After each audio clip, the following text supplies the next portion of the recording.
কি ব্যাপার ভাবি, আপনি আমাকে ডেকে এনে দরজা বন্ধ করে দিলেন কেন? ভাবি বলল, ভয় পাচ্ছ কেন? আমি তোমার সঙ্গে তেমন কিছুই করব না, শুধু একটু নাটক করব, তুমি শুধু দেখে যাও। আর ভাবি কাকে বলছো? আমি বললাম, দেখুন অতীতে যা হবার হয়েছে, এখন আপনি আমার ভাবি আর আমি আপনাকে সেই সম্মান শ্রদ্ধা দিয়ে কথা বলছি। প্লিজ আপনি অতীতে যা কিছু হয়েছে সেটা একটা দুর্ঘটনা মনে করে ভুলে যান। ভাবি নিমিষেই তার রূপ পাল্টে বলল, তুই কি ভেবেছিস আমাকে কষ্ট দিয়ে তুই তোর অদিতির সঙ্গে সুখে থাকবি? সেটা আমি বেঁচে থাকতে হতে দিব না। আমি অনুরোধ করে বললাম, আমি আপনার কাছে হাত জোর করে ক্ষমা চাচ্ছি, প্লিজ অতীতে যা কিছু হয়েছে সেটা একটা দুর্ঘটনা মনে করে ভুলে যান। ভাবি বলল, তোকে ভালোবাসাটা কি আমার ভুল ছিল? ভালোবাসার দিকটা তো তুই আগে আমাকে দেখিয়েছিস। যখন আমি তোকে পাগলের মতো ভালোবাসতে শুরু করলাম ঠিক তখনই আমাকে ছেড়ে দিয়েছিস। তুই যখন আমার সঙ্গে ব্রেকআপ করেছিস তখন তোর পা পর্যন্ত জড়িয়ে ধরে কান্না করে বলেছিলাম, আমাদের রিলেশনটা এভাবে ভেঙে দিও না প্লিজ, প্রয়োজনে তুমি যা বলবা আমি তাই করব, তবুও আমাকে ছেড়ে যেও না, আমি তোমাকে ছাড়া সত্যি মরে যাব, প্লিজ আমার কথাটা শোনো। সেদিন এভাবে কান্না করে তোকে কথাগুলো বলেছিলাম, কিন্তু আমার কান্নার আর্তনা তুই ন্যাকামি ভেবে উড়িয়ে দিয়েছিস। আমার কান্না করার কোনো মূল্য তোর কাছে ছিল না। ব্রেকআপের পর আমার কাছে কেন জানি মনে হয়েছে তোকে ছাড়া আমি অচল। তোর কথা ভেবে খুব কষ্ট হতো, এর মধ্যে নিজেকে কয়েকবার শেষ করতেও গিয়েছিলাম, কিন্তু পরিবারের কথা ভেবে সাহসে আর কুলাইনি, আমি নিশ্চুপ। ভাবি বলল, তখন থেকে মনের মধ্যে তোর প্রতি রাগ জিদ কাজ করত। আমার জীবনটাকে যে নরক বানিয়ে ফেলেছে তার জীবনকেও আমি আমার থেকে 3 গুণ নরক বানিয়ে ফেলবো। আমি বললাম, ওহ, তার মানে ভাইয়াকে আপনি ভালোবেসে বিয়ে করেননি, আমার উপর প্রতিশোধ নেওয়ার জন্যই ভাইয়াকে ফাঁসিয়ে বিয়ে করেছেন। ভাবি ডেবিল মার্কা হাসি দিয়ে বলল, সেটাই ভাবতে পারিস। আমি বললাম, আমি এখনই ভাইয়াকে এসব বলে দিব, দাঁড়ান। এই বলে দরজার কাছে যাব, এর মধ্যে ভাবি আমার পথ আটকিয়ে বলে উঠল, তোমার ভাইয়াকে এসব বলো না প্লিজ। আমি বললাম, ভাইয়াকে এসব না বললে আমাদের মাঝে আরো অশান্তি সৃষ্টি হবে, তার থেকে ভাইয়াকে একটু আগেই জানিয়ে দেই, তাহলে ঝামেলা চুকে যাবে। ভাবি প্রচন্ড রেগে বলল, না করেছি কিন্তু। আমি বললাম, আমি বলবোই। এই বলে ভাবিকে পাশ কাটিয়ে দরজা খুলতে যাব, এর মধ্যে ভাবি তার জামার কিছু অংশ কেটে আমাকে জড়িয়ে ধরে চিৎকার মেরে বলতে লাগলো, কে কোথায় আছেন, প্লিজ আমাকে রনির হাত থেকে বাঁচান। ভাবির কাছ থেকে নিজেকে ছাড়ানোর বৃথা চেষ্টা করে বললাম, ভাবি এসব কি পাগলামি করছেন, ছাড়েন আমাকে। ভাবি আমার কানে ফিসফিস করে বলল, চুপচাপ শুধু দেখে যা আমি তোর কি হাল করি। এই বলে আবারও চিৎকার মেরে বলতে লাগলো, কে কোথায় আছো, প্লিজ আমাকে এই অসভ্য ছেলেটার হাত থেকে রক্ষা করো। মা বাবা ও আমার স্ত্রী অদিতি তারা এসে দরজা ধাক্কা দিতে ভাবি আমাকে ছেড়ে দ্রুত দরজা খুলে অভিনয়ে কান্না করে বাবা মার সামনে বলতে লাগলো, বাবা আমি আপনার ছোট ছেলেকে অনেক ভালো ভেবেছিলাম, কিন্তু দেখুন আজ হঠাৎ আমার রুমে এসে আমার সঙ্গে কেমন অসভ্যতামি করছে। বাবা অনেকটাই রেগে বলল, বৌমা তুমি কান্না করা বন্ধ করো, ওর বিচার আমি ভালো করেই করব। আমি বললাম, বাবা ভাবি যা বলছে সব। এইটুকু বলতেই আচমকা বাবা আমার গালে সজোরে কয়েকটা থাপ্পড় মেরে বলতে লাগলো, চুপ কর বেয়াদব, আমি তোকে এই শিক্ষা দিয়েছি। এই বলে আরো কয়েকটা থাপ্পড় মেরে বাবার আগে হনহন করে রুম ত্যাগ করলো। এইদিকে আমি যেন বাকরুদ্ধ হয়ে তাদের দিকে এক দৃষ্টিতে তাকিয়ে আছি, কি থেকে কি হয়ে গেল কিছুই বুঝতে পারছি না। তারপর মা এসে বলতে লাগলো, ছি, আমার পেটের সন্তান হয়ে এই জঘন্য কাজটা কিভাবে করলি। আমি বললাম, মা তুমি বিশ্বাস করো। এই কথা বলতেই মাও আমাকে থাপ্পড় মেরে বলতে লাগলো, চুপ, আর একটা কথাও তুই বলবি না, আজ থেকে তুই আমার সন্তান না, আমি তোর মা না, আর কোনোদিন তোর এই মুখে আমার মা ডাক শুনতে চাই না। মা এই বলে রুম ত্যাগ করলো। বাকি থাকলো অদিতি, সে এসে কোনো কথা না বলেই সজোরে থাপ্পড় মেরে বলল, ছি, এই তোর আসল রূপ, তোর যখন এতই চাহিদা তখন আমাকে বললেই হতো, তোর সব চাহিদা আমি নিবারণ করতাম। বড় ভাবি সে তো অভিভাবক, তার সঙ্গেই তুই, ছি। আমি অসহায় সুরে বললাম, অদিতি তুমিও আমাকে ভুল বুঝলে। অদিতি বলল, চুপ, ওই নোংরা মুখে আমার নাম আর উচ্চারণ করবি না, খুব শীঘ্রই এই সম্পর্কের ইতি টানবো, তোর মতো চরিত্রহীন স্বামীর সঙ্গে আমার পক্ষে থাকা সম্ভব না, আমি আজই আমাদের বাসায় চলে যাব। অদিতি একরাশ ঘৃণা নিয়ে এসব বলে রুম ত্যাগ করলো। তাদের এসব কথা শুনে চোখের কোণে পানি চলে আসলো, চোখের পলক নামানো মাত্রই হয়তো গাল বেয়ে পড়ে যাবে, কিন্তু কথায় আছে না, ছেলেদের কান্না করতে নেই, তাতে নাকি তাদের বড্ড বেমানান লাগে। চোখের পানি মুছে রুম ত্যাগ করবো এমন সময় ভাবির সামনে এসে ডেবিল মার্কা হাসি মুখে এনে বলে উঠলো, কি কেমন দিলাম। আমি নিশ্চুপ হয়ে ফ্লোরের দিকে তাকিয়ে রইলাম, কিছু বলতে সাহস হলো না। ভাবি বলল, সবে তো তোর আর অদিতির মাঝে ফাটল ধরিয়ে দিলাম, তোর এই আনন্দময় জীবনটাকে নরকে পরিণত করেই আমি ছাড়বো। আমি অসহায় দৃষ্টিতে তাকিয়ে বললাম, আপনি নাকি আমাকে অনেক ভালোবাসতেন, এই তার নমুনা, আর নরকের কথা বলছেন, সে তো অলরেডি করেই ফেলেছেন। অদিতি বলল, হ্যাঁ আগে তোকে অনেক ভালোবাসতাম, এখন তার থেকে দ্বিগুণ ঘৃণা করি। এ বাড়িতে বউ হয়ে আসার আমার একটাই লক্ষ্য ছিল, কিভাবে তোর জীবনটাকে নরকে রূপান্তরিত করব। আজকে যে ঘটনা ঘটিয়েছি তা দেখে মনে হয় না অদিতি তোকে আর ভালোবাসবে। আমি বললাম, এবার তো আপনি শান্তি পেয়েছেন, আমাকে পরিবারের সবার সামনে খারাপ বানিয়ে। এই বলে রাগে হনহন করে আমার রুমে চলে আসলাম। আপনারা হয়তো ভাবছেন ভাবি আমার সঙ্গে কেন এরকম জঘন্য নাটকটা করলো। চলুন তাহলে আমার পরিচয় সহ অতীতের ঘটনাটা বলি। আমি রনি হাসান, বাবা মার 3 নম্বর সন্তান। আমাদের 2 ভাইয়ের বড় ফারিয়া আপু, তার অনেক আগেই বিয়ে হয়ে গেছে। বাবা আর রাকিব ভাইয়া তারা দুজনেই ব্যাংকের ম্যানেজার পদে চাকরি করেন। এখন বাবা অবশ্য অবসর অবসরপ্রাপ্ত। রাকিব ভাইয়ের সঙ্গে তেমন একটা আমার মিলে না, যার দরুন তার সঙ্গে কথাই বলা হয় না। আপনারা হয়তো ভাবছেন ভাবির সঙ্গে আমার কি বা সম্পর্ক থাকতে পারে, সে টপিকটাও পরিষ্কার করে দিচ্ছি, শুনুন তাহলে। যাকে ভাবি হিসেবে সম্বোধন করছি সে আর অপরিচিত কেউ না, আমার প্রাক্তন প্রেমিকা নীলা, যার সঙ্গে 1 বছর প্রায় রিলেশন ছিল। সেটা অবশ্য বন্ধুদের চক্রে পড়ে বাজি ধরে নীলাকে প্রপোজ করেছিলাম। প্রথম নীলা আমার প্রপোজালে রাজি হইতো না, বন্ধুরা এই নিয়ে অনেক হাসি তামাশা করত। তাদের উপর রাগ করেই নীলাকে নিত্য নতুন ভাবে প্রপোজ করতে লাগলাম। কিছুদিন পর নীলাও আমার প্রপোজালে রাজি হয়ে গেল। তারপর নীলার সঙ্গে কিছুদিন রিলেশন কন্টিনিউ করার পর ব্রেকআপ করে দেই। নীলা অনেক কান্নাকাটিও করেছিল, বারবার বলতো রিলেশনটা আবার কন্টিনিউ করতে, কিন্তু আমি সেটা করিনি। তারপর লেখাপড়ার সুবাদে ঢাকা চলে যাই। আমি ঢাকা থাকতে ভাইয়া বিয়েটা করে ফেলেন, কিন্তু আমি এটা জানতাম না যে ভাইয়া স্ত্রী হিসেবে নীলাকে চয়েস করে ফেলেছে। যখন ঢাকা থেকে বাড়িতে আসলাম তখন অধিক আগ্রহ নিয়ে ভাইয়ার স্ত্রীকে দেখতে গেলাম। নীলাকে দেখা মাত্রই আমার দুনিয়া যেন নিমিষেই উলটপালট হয়ে গেল। এ আমি কাকে দেখছি? নীলাও আমাকে দেখে বলল, আমাকে ভাবি হিসেবে আপনার পছন্দ হয়নি? সেদিন নীলার কথার প্রতি উত্তরে কোনো কিছু না বলেই ভাইয়ার রুম ত্যাগ করেছিলাম। এরপর থেকে যতটুকু পেরেছি নীলার কাছ থেকে দূরে সরে থেকেছি, কিন্তু নীলা সবসময় সবার আড়ালে অতীতের কথা বলে আমাকে শাসিয়ে যেত। আমিও নীরবে তার কথাগুলো শুনে যেতাম। কয়েকদিন পর আমার প্রাইমারি স্কুলের শিক্ষকতার চাকরিটা কনফার্ম হয়ে গেল। এইদিকে নীলার মানসিক টর্চার কেমন যেন অসহ্যকর হয়ে যাচ্ছিল। ভাবলাম দ্রুত বিয়ে করলে হয়তো নীলা আমাকে রেহাই দিবে। যে বাবা সেই কাজ। বাবা মাকে অদিতির কথা বলে দিলাম, তারাও কোনো অমত পোষণ করলো না। পারিবারিক ভাবে সব নিয়ম কানুন মেনে অদিতিকে বিয়ে করে ফেললাম। বিয়ে করার পর কিছুদিন ভালোই চলছিল, অদিতির সঙ্গেও আমার ভালো খুনসুটি চলতো, কিন্তু আমাদের মাঝে হঠাৎ নীলা কাল হয়ে দাঁড়াবে তা আমি কোনোদিনও কল্পনা করিনি। আর আজকে যেটা ঘটলো তা আপনারা দেখতেই পারলেন। চলুন এবার বর্তমানে ফিরা যাক। রুমে এসে বসা মাত্রই রাকিব ভাইয়ার চিৎকার চেঁচামেচি শুনতে পেলাম। নিশ্চয় ভাবি ভাইয়াকে ভুলভাল বুঝিয়েছে, এসব কথা আনমনে ভেবে যাচ্ছি। আচমকাই ভাইয়া হাতে লাঠি নিয়ে আমার রুমে আসলো। কোনো কথা না শুনে লাঠি দিয়ে মাথায় সজোরে একটা আঘাত করা মাত্রই মাথা ফেটে রক্ত ঝরতে লাগলো। মাথাটা এক হাত দিয়ে চেপে ধরে ভাইয়াকে আঘাত করতে যাব, এর মধ্যে মাথা ঘুরে ফ্লোরে পড়ে গেলাম।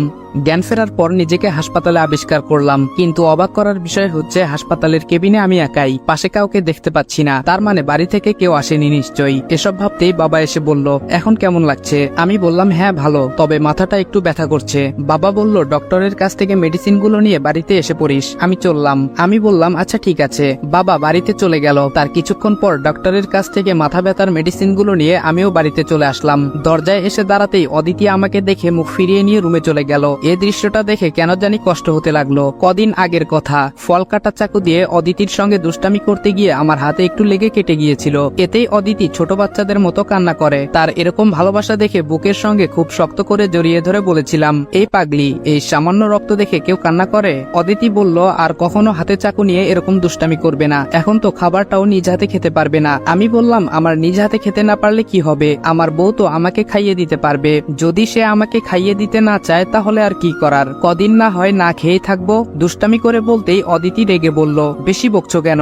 আমি তো তোমাকে খাইয়ে দিব, এতে না করার কি আছে? সেদিনকার অদিতি আর বর্তমানের অদিতির মাঝে দিনরাত তফাৎ। আজকে আমার এমন অবস্থা দেখে কেয়ার না করে রুমে চলে গেল। অদিতি নিমিষেই আমাকে এতটা ঘৃণা করবে তা কখনো আমি কল্পনা করিনি। তারপর নিজের রুমে গিয়ে লক্ষ্য করলাম অদিতি তার কাপড় চোপড় সুটকেসে ভর্তি করছে। এ দেখে বললাম, তোমার এসব কাপড় চোপড় সুটকেসে ভর্তি করছো কেন? অদিতি রেগে বলল, কেন ভর্তি করছি বুঝতে পারছো না? আমি বললাম, অদিতি তুমি যেটা ভেবে আমাকে ঘৃণা করতে শুরু করেছো তেমন কিছুই আমি করিনি, এসব নীলা ভাবির সাজানো নাটক। অদিতি বলল, আমি এতটাও বোকা নই যে আপনি আমাকে যা বোঝাবেন তাই আমি বুঝবো। তাছাড়া কোনো মেয়ে তার সম্মান নিয়ে এরকম জঘন্য কাজ করবে না। আমি বললাম, অদিতি তুমি অন্তত আমাকে বিশ্বাস করো, ভাবি আমার সঙ্গে। কথাটা বলতেই অদিতি আমার কথা থামিয়ে বলল, চুপ, আর কোনো কথা আমি শুনতে চাই না। আপনার এই চেহারা দেখলেই এখন কেন জানি গা ঘিনঘিন করে। রাকিব ভাইয়া ভুল করেছে, শুধু একটা বাড়ি আপনার মাথায় মেরেছে। যদি মারতে মারতে আপনাকে মেরে ফেলতো তাহলেই ভালো হতো। আপনার মতো নিচু মন মানসিকতার অমানুষগুলোকে মেরে ফেলাই উচিত। আজ নিজের কানকে কেন জানি বিশ্বাস করতে পারছি না। অদিতি আমার মৃত্যু কামনা করছে। কথাটা ভাবতেই বুকের বাঁ পাশে দুমড়ে মুচড়ে যাচ্ছে। চোখের কোণের পানি মুছে বললাম, আজকে একটা দুর্ঘটনার জন্য আমার মৃত্যু কামনা করছো? এটাই কি তোমার ভালোবাসা? অদিতি নিশ্চুপ। অদিতিকে আলতোভাবে জড়িয়ে ধরে বললাম, অদিতি যাই হোক না কেন তুমি অন্তত আমাকে বিশ্বাস করো, আমি সত্যি ভাবির সঙ্গে কোনো অসভ্যতামি করিনি। উনি আমার নামে মিথ্যা অপবাদ দিয়েছে। অদিতিকে আলতো জড়িয়ে ধরাতে কিছুক্ষণ পর কি যেন ভেবে আমাকে ধাক্কা মেরে সরিয়ে দিয়ে বলল, অনুগ্রহ করে আপনার এই অপবিত্র হাতে আমাকে স্পর্শ করবেন না, আমার গা ঘিন ঘিন করে। অদিতির কথা শুনে ছলছল চোখে তার দিকে এক দৃষ্টিতে তাকিয়ে রইলাম। মুহূর্তের মধ্যে অদিতি এতটা পাল্টে গেছে, এইদিকে দাঁড়িয়ে থাকতে পারছি না, মাথার ব্যথাটা বেড়েই চলেছে। কোনো উপায় না পেয়ে সোফায় বসে পড়লাম। অদিতি সুটকেস নিয়ে তার মতো চলে যেতে লাগলো। আমি পেছন দিক থেকে বললাম, তুমি না আমার কাছে প্রতিজ্ঞা করেছিলে আমার সুসময় হোক কিংবা দুঃসময় কখনো আমাকে ছেড়ে চলে যাবে না, তাহলে আজকে কেন তোমার ওয়াদার খেলাফ করছো? অদিতি এ কথা শুনে সুটকেস নিয়ে আবার ফিরে আসলো। রাকিব ভাইয়া বলল, বাবা ঠিক সময় যদি না আসতো তাহলে আজ শয়তানটাকে মেরেই ফেলতাম। নীলা বলল, না থাক, মারামারি করার কোনো দরকার নেই, যা হবার তাই হয়েছে। রাকিব বলল, ওর কত বড় সাহস তোমার দিকে বাজে নজরে তাকায়, আমি থাকতে সেটা কি হতে দিব? প্রয়োজনে ওর চোখ দুটো আমি তুলে নিব। নীলা বলল, তুমি শান্ত হও প্লিজ, অনেক রাগারাগি হয়েছে আর না। নীলা রাকিবের এমন ধারা রাগ দেখে অনেকটাই ঘাবড়ে গেছে। সে হয়তো এমন কিছু ঘটবে তা আশা করেনি। দিনটা অনেক বাজেভাবেই কেটে গেল। রাতে ঘুমানোর সময় অদিতি কম্বল আর বালিশ নিয়ে রুম ত্যাগ করবে, ঠিক তখনই আমি বললাম, কম্বল আর বালিশ নিয়ে কোথায় যাচ্ছ? অদিতি রাগ দেখিয়ে বলল, জাহান্নামে যাচ্ছি। অদিতির আচরণে বুঝতে আর বাকি রইল না, সে আমাকে রীতিমতো অবহেলা করছে। আমিও অদিতিকে আটকালাম না, পাশের রুমেই তো থাকবে, চলে তো আর যাবে না। এখন হয়তো আমার উপর রাগ করে আছে দেখে পাশের রুমে থাকতে চাচ্ছে, কিছু সময় পর আগের মতো স্বাভাবিক হবে নিশ্চয়ই। এসব ভেবে অদিতিকে আটকালাম না। সকালে ঘুম থেকে উঠে ফ্রেশ হয়ে স্কুলে চলে গেলাম ক্লাস নিতে। কিছু ছাত্রছাত্রী ইতোমধ্যে আমায় নিয়ে সমালোচনা শুরু করে ফেলেছে। ক্লাসে যখন প্রবেশ করব এমন সময় দুর্জয় এসে বলল, স্যার আপনার নামে যে কথাগুলো পুরো এলাকায় ছড়িয়ে পড়েছে সেটা কি সত্যি?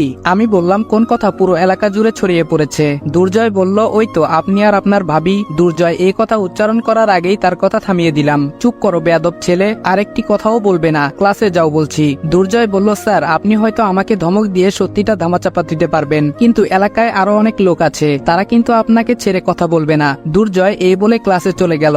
এইদিকে দুর্জয়ের কথা শুনে কেমন জানি গলা শুকিয়ে গেল। যদি পুরো এলাকায় জানাজানি হয়ে যায় তাহলে তো সমাজের কেউ আমাকে আগের মতো সম্মান করবে না, উল্টো সমালোচনার দোকান খুলবে। এসব ভেবে কোন রকম ক্লাসটা করিয়ে দ্রুত স্কুল থেকে কদিনের জন্য ছুটি আবেদন লিখে চলে আসলাম। এখন রাস্তায় বের হলেই বন্ধুদের নজরে পড়া মাত্র তারা আমাকে নিয়ে হাসি তামাশা শুরু করে দেয়। তাদের নানান রকমের কথার জন্য আমাকে বেশ অপমানিত হতে হয়। এর জন্য তাদের সঙ্গে আড্ডা দেওয়া বাদ করে ফেলেছি। বাড়িতে থাকবো সেটাও শান্তি নেই, অদিতির সঙ্গে কথা বললেই ঝগড়া লেগে যায়। সেদিনকার ঘটনার জন্য বাবা মাও কেমন পাল্টে গেছে, আমার সঙ্গে প্রায় কথা বলাই বন্ধ করে ফেলেছে। আগ বাড়িয়ে কথা বললেও তারা আমার সঙ্গে কথা বলতে ইচ্ছুক না। তাদের আচরণে সেটা বুঝতে পারতাম। এভাবেই কিছুদিন কেটে গেল, কিন্তু বাড়ির কেউ আমার সঙ্গে সেই আগের মতো আচরণ করছে না। বাবা মা যদিও কথা বলে কিন্তু আগের মতো না। নীলা ভাবিও এখন বাড়াবাড়ি করে না, হয়তো তার প্রতিশোধ নেওয়া শেষ। পরিবার থেকে শুরু করে বন্ধু বান্ধব সকলের কাছ থেকে আমাকে আলাদা করতে পেরেছে। শুধুমাত্র একটা অপবাদের জন্য আজ পরিবার এবং সমাজ দুইটার কাছে ঘৃণিত ব্যক্তি হয়ে গেলাম। 2 সপ্তাহ পর সকালে ঘুম থেকে উঠে ড্রয়িং রুমে এসে লক্ষ্য করলাম বাড়িতে অনেক ডেকোরেশন এবং লাইটিং লাগাচ্ছে, আর সেটা কোন উপলক্ষে আয়োজন করছে তা আমার অজানা।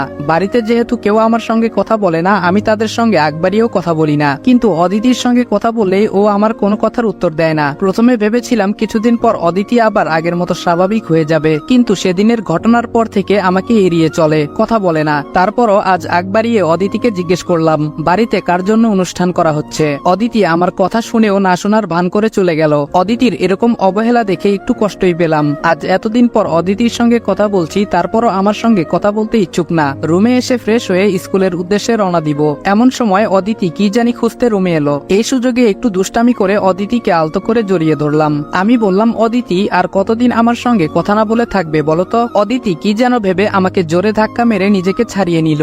এইদিকে তার ধাক্কা খেয়ে দেয়ালের সঙ্গে মাথাটা বাড়ি খেলাম, যার দরুন আগের ক্ষত জায়গায় আবার পুনরায় আঘাত লাগাতে রক্ত ঝরতে লাগলো। অদিতি আমার মাথার রক্ত জড়া দেখে অনুশোচনায় আমার কাছে এসে বলল, সরি, আমি আসলে বুঝতে পারিনি যে তোমার এভাবে লেগে যাবে। আমি নিশ্চুপ। অদিতি বলল, আচ্ছা আমি তোমার মাথায় ব্যান্ডেজ করে দিচ্ছি। অদিতি এই বলে দ্রুত ব্যান্ডেজ আর স্যাবলন নিয়ে এসে যেই আমার মাথায় লাগাবে ঠিক তখনই তার ব্যান্ডেজ আর স্যাবলন ফ্লোরে ফেলে দিলাম। আমি বললাম, তোর মতো স্ত্রীর আমার দরকার নেই, এতদিন তোর থেকে অনেক অবহেলা সহ্য করেছি, আর না। এই বলে মাথার রক্তগুলো মুছে নিয়ে স্কুলে ক্লাস নিতে চলে গেলাম। অপরদিকে অদিতি এক দৃষ্টিতে শুধু আমার দিকে তাকিয়েছিল, তার বলার মতো হয়তো কোনো ভাষা ছিল না। স্কুলে এসেও কেন জানি লেকচারে মন বসাতে পারছি না, সবকিছুতেই কেমন জানি গুলিয়ে ফেলছি। আমার এরকম অবস্থা দেখে ছাত্রছাত্রীরা জিজ্ঞেস করলো, স্যার আপনার কি মন খারাপ? হাসি মুখে বললাম, কই না তো। এর মধ্যে রবিউল বলে উঠলো, স্যার আপনি কিন্তু মিথ্যা কথা বলছেন, যেদিন আপনার মন খারাপ থাকে সেদিন ওই লেকচারে একটু সমস্যা হয়, সেটা কিন্তু আমরা সবাই জানি। আমি বললাম, হ্যাঁ সত্যি বলতে আজকে আমার মনটা ভীষণ খারাপ। খারাপ, কিন্তু এই টপিক নিয়ে তো ক্লাসের সময় ফাঁকি দেওয়া যাবে না।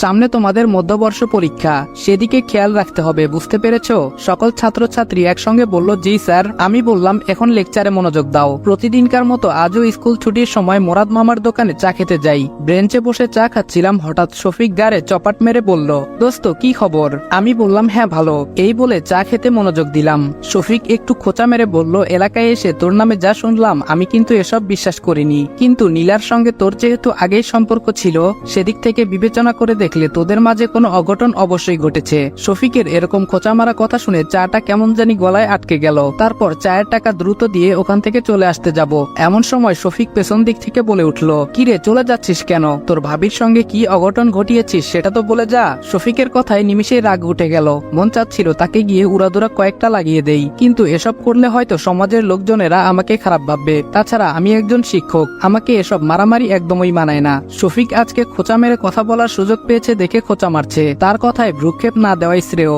এসব ভেবে নিজের রাগ নিজের মধ্যেই চেপে রাখলাম। তারপর বাসায় এসে লক্ষ্য করলাম ইতোমধ্যে অনুষ্ঠান শুরু হয়ে গেছে। একটা বিষয় আমাকে কেন জানি ভাবাতে শুরু করলো, বাসায় অনুষ্ঠান করছে অথচ আমাকে কিছুই জানায়নি। কোন উপলক্ষে আয়োজন করছে সেটাও অজানা।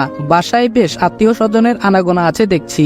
বাবা মা তারাও নতুন পোশাক পরিধান করেছে এবং অদিতির বাবা মা ও তার ছোট বোন আরোহী এসেছে। দূর থেকে তাদের এসব দৃশ্য দেখে কাউকে কোনো কিছু না বলে নিজের রুমে এসে লক্ষ্য করলাম অদিতিও সাজুগুজু করছে। এবার বুঝতে পারলাম আমাকে ছাড়াই এই অনুষ্ঠান করছে, তার মানে আমাকে রীতিমতো অবহেলা করা হচ্ছে। সেদিকে ভ্রুক্ষেপ না দিয়ে ফ্রেশ হতে গেলাম। ফ্রেশ হয়ে এসে অদিতিকে খাবার রেডি করতে বলবো, এমন সময় অদিতি আমার পাশ কাটিয়ে চলে গেল। অদিতির এরকম আচরণে আমার খুব খারাপ লাগলো। আমি যখন ওই রুমে থাকি তখন ওই অদিতি রুমে থাকলে কেমন জানি আনইজি ফিল করে, তাকে দেখেই সেটা বুঝতে পারতাম। এখন আমার গুরুত্ব তার কাছে নাই বললেই চলে। নীলা ভাবি আমার জীবনটাকে যে সত্যি নরক বানিয়ে দিবে তা কখনো ভাবিনি। ক্ষুধার্ত অবস্থায় এসব ভাবছি, হঠাৎ অদিতির ছোট বোন আরোহী এসে আনন্দের সহিত বলে উঠল, ভাইয়া কেমন আছেন? কতদিন পর আপনাকে দেখলাম। আমি হেসে বললাম, আরোহী যে কেমন আছো তুমি? আরোহী বলল, হ্যাঁ ভালো, তবে আপনি কিন্তু আগের তুলনায় একটু বদলে গেছেন। আমি বললাম, আমি আগের মতোই আছি, একটুও বদলাইনি। আরোহী বলল, বললেই হলো, আগে তো আপুকে নিয়ে প্রায় আমাদের বাসায় ঘুরতে যেতেন, কিন্তু এখন যান না কেন? আরোহী কিছু বুঝতে পারলো নাকি? না, এ বিষয়ে তাকে কিছু বুঝতে দেওয়া যাবে না, এড়িয়ে যেতে হবে। আমি বললাম, আরোহী তোমার ইন্টারমিডিয়েট পরীক্ষার প্রস্তুতি কেমন চলছে? আরোহী বলল, হ্যাঁ সব ভালোই চলছে। আমি হেসে বললাম, দেখো আবার যেন কোনো সালমান খানের প্রেমে টেমে পড়ো না, তখন কিন্তু পরীক্ষায় বড় মাপের মিষ্টি পাবে। আরোহী বলল, ভাইয়া এসব কথা বললে কিন্তু আপনার সঙ্গে কথাই বলবো না। আরোহী লজ্জা পেয়ে চলে যেতে ধরবে, এমন সময় আরোহীর হাত ধরে বললাম, আরে লজ্জা পেয়ে চলে যাচ্ছ কেন? আমি তো তোমার সঙ্গে একটু ফান করলাম, বসো। হঠাৎ করে অদিতি রুমে এসে আরোহীকে হাত ধরা অবস্থায় দেখে রাগান্বিত সুরে বলে উঠল, বাহ, শেষে কিনা আমার বোনের সঙ্গে অসভ্যতামি করা শুরু করে ফেলেছো। হঠাৎ অদিতির এরকম কথা শুনে আকাশ যেন আমার মাথায় ভেঙে পড়লো। অদিতি আমাকে আবার ভুল ভাবছে। এর মধ্যে আরোহী তার আপুকে বলল, আপু তুমি এসব কাকে কি বলছো? কিছুই তো বুঝতে পারছি না। অদিতি বলল, তোর বোঝা লাগবে না, মা তোকে খুঁজছে, তুই নিচে যা। আরোহী বলল, আপু তুমি আমার সঙ্গে রেগে কথা বলছো কেন? আমি তো মাকে বলেই ভাইয়ার সঙ্গে দেখা করতে আসলাম। অদিতি রেগে বলল, তোকে যেতে বলেছি, তুই যা। আরোহী তার আপুর রাগ দেখে কোনো কিছু না বলে রুম ত্যাগ করলো। আরোহী চলে যাবার পর আমি বললাম, এটা কি হলো? অদিতি বলল, কই কি হলো? আমি বললাম, তুমি আরোহীর সঙ্গে বাজে বিহেভ করলে কেন? অদিতি বলল, আমার বোনের জন্য দরদ যেন ভালোই উথলাই পড়ছে। আমি বললাম, দরদ মানে? তুমি আমাকে কি বোঝাতে চাচ্ছ? অদিতি বলল, আরোহীর হাত তখন ধরে রেখেছিলে কেন? নিশ্চয়ই মনে কোনো বাজে মতলব ছিল। তোমার তো আবার চরিত্রের ঠিক নেই। যার নিজের ভাবির সঙ্গে নোংরামি করতে আত্মসম্মানে বাজে না, সেখানে আরোহী তো শালিকা মাত্র। আল্লাহ সহায় ছিল বলে আরোহীর কোনো অঘটন ঘটে যাওয়ার আগেই এসেছিলাম, নয়তো আজকে আরেকটা দুর্ঘটনার সম্মুখীন হতে হতো। আমি চিৎকার দিয়ে বললাম, অদিতি বেশি হয়ে যাচ্ছে কিন্তু, তুমি বারবার আমার চরিত্র নিয়ে কথা বলতে পারো না। আরোহীর দিকে কোনো প্রকার বাজে নজরে আমি তাকাইনি। অদিতি বলল, চোর কখনো চুরি করে বাগানের মালিককে বলবে না যে আমি চুরি করেছি, সে তার কুকর্মের কথা প্রকাশ না করে গোপনই রাখবে। আমি রেগে বললাম, অদিতি এবার থামো প্লিজ। অদিতি বলল, সত্যি কথা বলছি তো, এর জন্য গায়ে কথাগুলো কাটার মতো বিনছে, তাই তো? অদিতির সঙ্গে এক কথায় দুই কথায় ঝগড়া লেগে যায়, যার ফলে রাগান্বিত হয়ে ঠাস করে তার গালে সজোরে থাপ্পড় মেরে দিলাম। অদিতি থাপ্পড় খেয়ে ছলছল চোখে তাকিয়ে বলল, এই থাপ্পড়টাই বাকি ছিল। এতদিন ভেবেছিলাম তোমার শুধু চরিত্রটাই বিগড়ে গেছে, এখন তো দেখছি চরিত্রের সঙ্গে আরো অনেক কিছু পরিবর্তন হয়েছে। আমি এরকম চরিত্রহীন স্বামীর সঙ্গে একই ছাদের নিচে থাকবো না। অদিতিকে রাগের ঘুরে থাপ্পড় মেরে এখন নিজের কাছেই খারাপ লাগা কাজ করছে। আমি বললাম, দেখো অদিতি, তোমাকে আমি এমনি থাপ্পড়টা মারিনি। আরোহী আমার ছোট বোনের মতো, তার সঙ্গেই তুমি আমাকে কিসব আবল তাবল বকছো। এই অপবাদটা আমার কাছে সহ্য করার মতো ছিল না। অদিতি তার চোখের পানি মুছে বলে উঠল, উঠল, অনেক হয়েছে আর না, এবার একটা বিচ্ছেদ দরকার। এই সম্পর্ক আর আমার পক্ষে টিকিয়ে রাখা সম্ভব না। অদিতির বিচ্ছেদ হবার কথা শুনে বুকে কেন জানি দুমড়ে মুচড়ে উঠল। নিজেকে সংযত রেখে বললাম, এই তুমি পাগল হয়ে গেছো? সম্পর্ক টিকিয়ে রাখা সম্ভব না মানে কি সব আবল তাবল বকছো? অদিতি কোনো কিছু না বলেই তার সব কাপড় চোপড় সুটকেস ভর্তি করে চলে যেতে লাগলো। তাকে বাধা দেওয়ার পরও আমার কোনো কথাই শুনলো না। ড্রয়িং রুমে এসে তার বাবা মা ও তার বোন আরোহীকে নিয়ে তাদের বাসায় চলে গেল। বাড়ি ভর্তি মেহমানের সামনে এত অনুরোধ করার পরও অদিতি আমাকে ছেড়ে চলে গেল। মেহমানরা শুধু নীরব দর্শকের মতো আমাদের কাণ্ড দেখে যাচ্ছিল। অনেকটাই অপমানিত প্লাস কষ্ট পেয়েছিলাম। অদিতি মেহমানদের সামনে আমাকে ছোট করে তার সিদ্ধান্ত মতোই চলে গেল। দূর থেকে নীলা ভাবি আমাদের এসব দৃশ্য দেখে প্রাপ্তির হাসি হাসলো। নীলা ভাবির দিকে করুণ দৃষ্টিতে এক পলক তাকিয়ে সোফায় বসে পড়লাম। নীলা ভাবি সবার সামনে এসে বলতে লাগলো, চরিত্র খারাপ হলে নিজের বউ তাকে ফেলে চলে যায়, আর থাকবেই বা কেন? এরকম অমানুষদের ছুঁড়ে ফেলে যাওয়াই শ্রেয়। যে নিজের ভাবির সম্মানে আঘাত করে তার এমন হওয়া উচিত। আজ নীলাকে ভাবি বলে সম্বোধন করতে নিজের কাছেই কেমন জানি লাগছে। অতীতে যা হয়েছে সব ভুলে গিয়েই তাকে মন থেকে সম্মান শ্রদ্ধা দিয়ে ভাবি বলে সম্বোধন করেছিলাম, কিন্তু সে তার প্রতিশোধ নিতে আমার জীবনটাকে আজ সত্যি নরক বানিয়ে দিল। আর এখন সকলের সামনে আমাকে ছোট করার জন্য আরো খোঁচা মেরে কথা বলছে। এবার তার কথাতে নিশ্চুপ থাকা যাবে না, উত্তর দেওয়া উচিত। তাই সবার সামনে নীলা ভাবির উদ্দেশ্য করে বললাম, আজ এত কিছুর পরও আপনাকে ভাবি বলে সম্বোধন করতে আমার কেন জানি আত্মসম্মানে বাধা দিচ্ছে। নীলা নিশ্চুপ। আমি বললাম, আপনার জন্যই আমাদের স্বামী স্ত্রীর সম্পর্কের মাঝে ফাটলটা ধরেছে। সেদিন তো চিৎকার চেঁচামেচি করে আমার নামে অপবাদ ঠিকই ধরিয়ে দিলেন, কিন্তু সত্যিটা তো উপরওয়ালা একজন জানেন, তিনি একদিন সঠিক বিচারটাই করবেন। আপনি আমার জীবন নরক বানিয়ে দিয়েছেন ঠিকই, কিন্তু এর জন্য একদিন আপনিও আফসোস করবেন। এটা বলে নিজের রুমে চলে আসলাম। রাকিব জিজ্ঞাসা করলো, নীলা ও কি বললো? কিছুই তো বুঝতে পারলাম না। নীলা বলল, ইয়ে মানে ও পাগল হয়ে গেছে, অদিতি ওকে ছেড়ে চলে গেছে তো এর জন্য উল্টাপাল্টা বকছে। রাকিব বলল, আচ্ছা চলো এবার তাহলে আমাদের প্রথম বিবাহ বার্ষিকের কেকটা কাটি। নীলা বলল, হ্যাঁ তাই চলো। অন্যদিকে অদিতির মা বলল, অদিতি মা, তুই কি কাজটা ঠিক করলি? জামাইকে বাড়ি ভর্তি মেহমানের সামনে অপমানিত করে ছেড়ে চলে আসলি, আবার তো তার কাছেই তোকে যেতে হবে। অদিতি কান্না করে বলল, মা আমি ওই চরিত্রহীন লম্পটটার কাছে আর যাবই না। অদিতির মা বলল, যা কিছু হয়েছে সেটা একটা দুর্ঘটনা মনে করে ভুলে যা এবং জামাইকে নিয়ে আবার সংসারটা গুছিয়ে নে। অদিতি বলল, না মা, ওর সঙ্গে সংসার করার কোনো ইচ্ছাই আমার নেই। আমি ওকে মন থেকেই অনেক ঘৃণা করি, তাহলে সংসার করব কিভাবে? মা তুমি হয়তো জানো না, ওর চরিত্র নিয়ে রোজ কারো না কারো কাছে আমার কথা শুনতে হয়। আমি শুধু তাদের কথাগুলো নীরবে হজম করে যাই। তাদের কথার প্রতি উত্তরে বলার মতো ভাষা আমার থাকে না। তাহলে সেই মানুষটার সঙ্গে কেমনে একই ছাদের নিচে থাকতাম তুমি বলো? অদিতির কথায় তার মা নিশ্চুপ হয়ে গেলেন। এখন তার মেয়েকে বোঝানোর মতো ভাষা তার জানা নেই। এর মধ্যে অদিতির বাবা আকবর হোসেন এসে লক্ষ্য করলো তার মেয়ে কান্না করছে এবং তার স্ত্রী চুপ করে আছে। এ দেখে আকবর হোসেন তার মেয়ের উদ্দেশ্যে বলে উঠলেন, অদিতি মা, কান্না করছিস কেন? তারপর অদিতি তার বাবাকে অতীতের ঘটনাগুলো বিস্তারিত বলে ফেলল। আকবর হোসেন তার মেয়ের কাছে জামাইয়ের এসব কুকর্মের কথা শুনে ভীষণ রেগে গেলেন। তিনি বললেন, শুনো অদিতির মা, আমার মেয়ে আমার বাড়িতে থাকবে, আর ওই চরিত্রহীন জামাইকে একটু শিক্ষা দিতে হবে। তার না হয় মান সম্মান নেই, কিন্তু আমাদের ঠিকই আছে। সে অদিতিকে নিতে আসলে যে তার কাছে মেয়ে দিতে হবে এমনটা কিন্তু না। অদিতির মা বলল, তাহলে কি অদিতি ওখানে আর যাবে না? অদিতির বাবা বলল, অদিতি যদি যেতে চায় তাহলে যেতে দিব, এর আগে না। এভাবেই দুই পরিবারের কথা চলতে লাগলো। অদিতি চলে যাবার পর প্রথমে আমার খাওয়া দাওয়ার সমস্যা হতে লাগলো। বাড়িতে এমন কেউ ছিল না যে আমাকে রান্না করে খাওয়াবে। অদিতি আমাকে এড়িয়ে চললেও খাবারটা প্রায় ঠিকই রেডি করে দিত। আজ প্রায় এক সপ্তাহ কেটে গেল, অদিতির সঙ্গে আমার কোনো যোগাযোগ নেই। অনেকবার কল দিয়েছি, কিন্তু তার সিমটা প্রতিবারে বন্ধ দেখায়। হয়তো আমার কারণেই সিমটা বন্ধ করে রেখেছে। আমার এমন করুণ অবস্থা দেখে নীলা ভাবি প্রাপ্তির হাসি হেসে যায় প্রতিনিয়ত। বাবা মা তারাও কেমন জানি বড় ভাইয়ার কথা মতো চলছে। আমার দিকে তাদের কোনো ভ্রুক্ষেপ নেই। অদিতি চলে যাওয়ার 1 মাস হয়ে গেছে, এখন তার সঙ্গে কোনো প্রকার যোগাযোগ নেই বললেই চলে। এইদিকে হোটেল থেকে খাবার খেতে খেতে একদম অতিষ্ঠ হয়ে গেলাম এবং অদিতিকে বাড়িতে ফিরিয়ে আনার সিদ্ধান্তে উপনীত হলাম।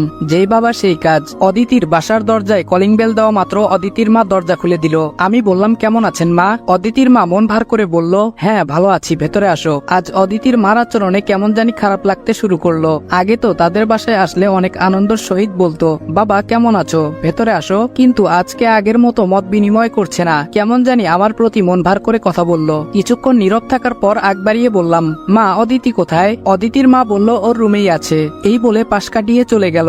শাশুড়ি মার আচরণে বুঝতে পারলাম তারা আমার উপরে বিরক্ত। নিজেই নিজের কাছে কেন জানি ছোট বলে মনে হতে লাগলো। নিজেকে সংযত রেখে অদিতির রুমে গিয়ে লক্ষ্য করলাম আরোহী আর অদিতি ফোনে কি যেন দেখছে। দরজার কাছে গিয়ে বললাম, আপনারা কেমন আছেন? আমার কথা শুনে অদিতি আমার দিকে এক পলক তাকিয়ে আবার ফোন ঘাঁটতে ব্যস্ত হয়ে পড়লো। তার পাশ থেকে আরোহী আমার প্রশ্নের জবাব দিল, হ্যাঁ ভাইয়া আমরা সবাই ভালো আছি, আপনি ভালো আছেন? আমি বললাম হ্যাঁ আমিও ভালো আছি। এই বলে তাদের রুমে প্রবেশ করলাম এবং সোফায় গিয়ে বসলাম। এর মধ্যে হঠাৎ অদিতি আমাকে উদ্দেশ্য করে বলে উঠল, এই আপনাকে রুমে প্রবেশ করার পারমিশন কে দিয়েছে? আরোহী অবাক হয়ে বলল, আপু তোমার কি মাথা খারাপ হয়েছে? ভাইয়া আমাদের রুমে আসবে, তার আবার অনুমতি লাগবে নাকি? অদিতির কথা শুনে নিজের আত্মসম্মানে কেমন জানি আঘাত করলো। তারপর মুখে একটা মিথ্যা হাসি এনে আরোহীকে বললাম, আরোহী তুমি কথাটাকে সিরিয়াসলি নিচ্ছ কেন? তোমার আপু তো আমার সঙ্গে ফান করছে। অদিতি বলল, সরি আমি আপনার সঙ্গে কোনো ফান করছি না, আর হ্যাঁ আপনি প্লিজ আমাদের এখান থেকে চলে যান। আরোহীর সামনে অদিতি আমাকে ছোট করে কথা বলছে, তা শুনে নিজের আত্মসম্মানে খুব লাগছিল। এই দেখে আরোহীকে বললাম, আরোহী তুমি যদি কিছু মনে না করো তাহলে তোমার আপুর সঙ্গে আমার পার্সোনাল কিছু কথা ছিল। আরোহী বলল, হ্যাঁ অবশ্যই আপনারা কথা বলেন, আমি যাচ্ছি। আরোহী এই বলে চলে যাচ্ছিল দেখে অদিতি বলল, আরোহী কোথাও যাবে না, আরোহী তুই এখানে বস। আরোহী বলল, আপু দুষ্টামি করো না তো, ভাইয়া আপনি কথা বলেন, আমি বরং যাই। আরোহী এই বলে রুম ত্যাগ করলো। এই সুযোগে যেই অদিতির সঙ্গে কথা বলতে যাব অমনি অদিতি আমাকে পাশ কাটিয়ে চলে যেতে ধরলো। তার হাত ধরে বললাম, অদিতি প্লিজ অনেক হয়েছে, এবার তো আমার সঙ্গে বাসায় চলো। অদিতি রেগে বলল, হাত ছাড়েন বলছি। আমি অনুরোধ করে বললাম, অদিতি তোমাকে ছাড়া সত্যি আমার চলতে খুব কষ্ট হচ্ছে, সবকিছু ভুলে গিয়ে আমার বাসায় ফিরে আসো প্লিজ। অদিতি আমার হাত ছাড়িয়ে নিয়ে বলল, আপনার বাসা থেকে যখন বের হয়ে আসছি তো আর ফিরছি না। সবচেয়ে বড় কথা হচ্ছে আমি কোনো চরিত্রহীন স্বামীর সঙ্গে একই ছাদের নিচে থাকতে পারবো না। আমি বললাম, আজ হোক কাল হোক তোমাকে তো আমার বাসায় ফিরতেই হবে, কেন শুধু শুধু বনিতা করছো এবং আমাকে কষ্টও দিচ্ছ? অদিতি বলল, সরি ভুল ভাবছেন, আমি আর আপনার বাসায় ফিরছি না। এই বলে পাশ কাটিয়ে ড্রয়িং রুমে চলে আসলো। তারপর অদিতিকে অনেকভাবে বোঝানোর চেষ্টা করলাম, সে আমার কথায় ভ্রুক্ষেপ না দিয়ে উল্টো চিৎকার মেরে বলতে লাগলো, আপনি আমাকে এইভাবে বিরক্ত করছেন কেন? বলছি না আমি আপনার বাসায় যাব না, তারপরও কেন এত কথা বলে আমাকে বিরক্ত করছেন? অদিতি চিৎকার মেরে বলাতে অদিতির মা বোন সবাই ড্রয়িং রুমে এসে বলতে লাগলো, কিরে চিৎকার চেঁচামেচি করছিস কেন?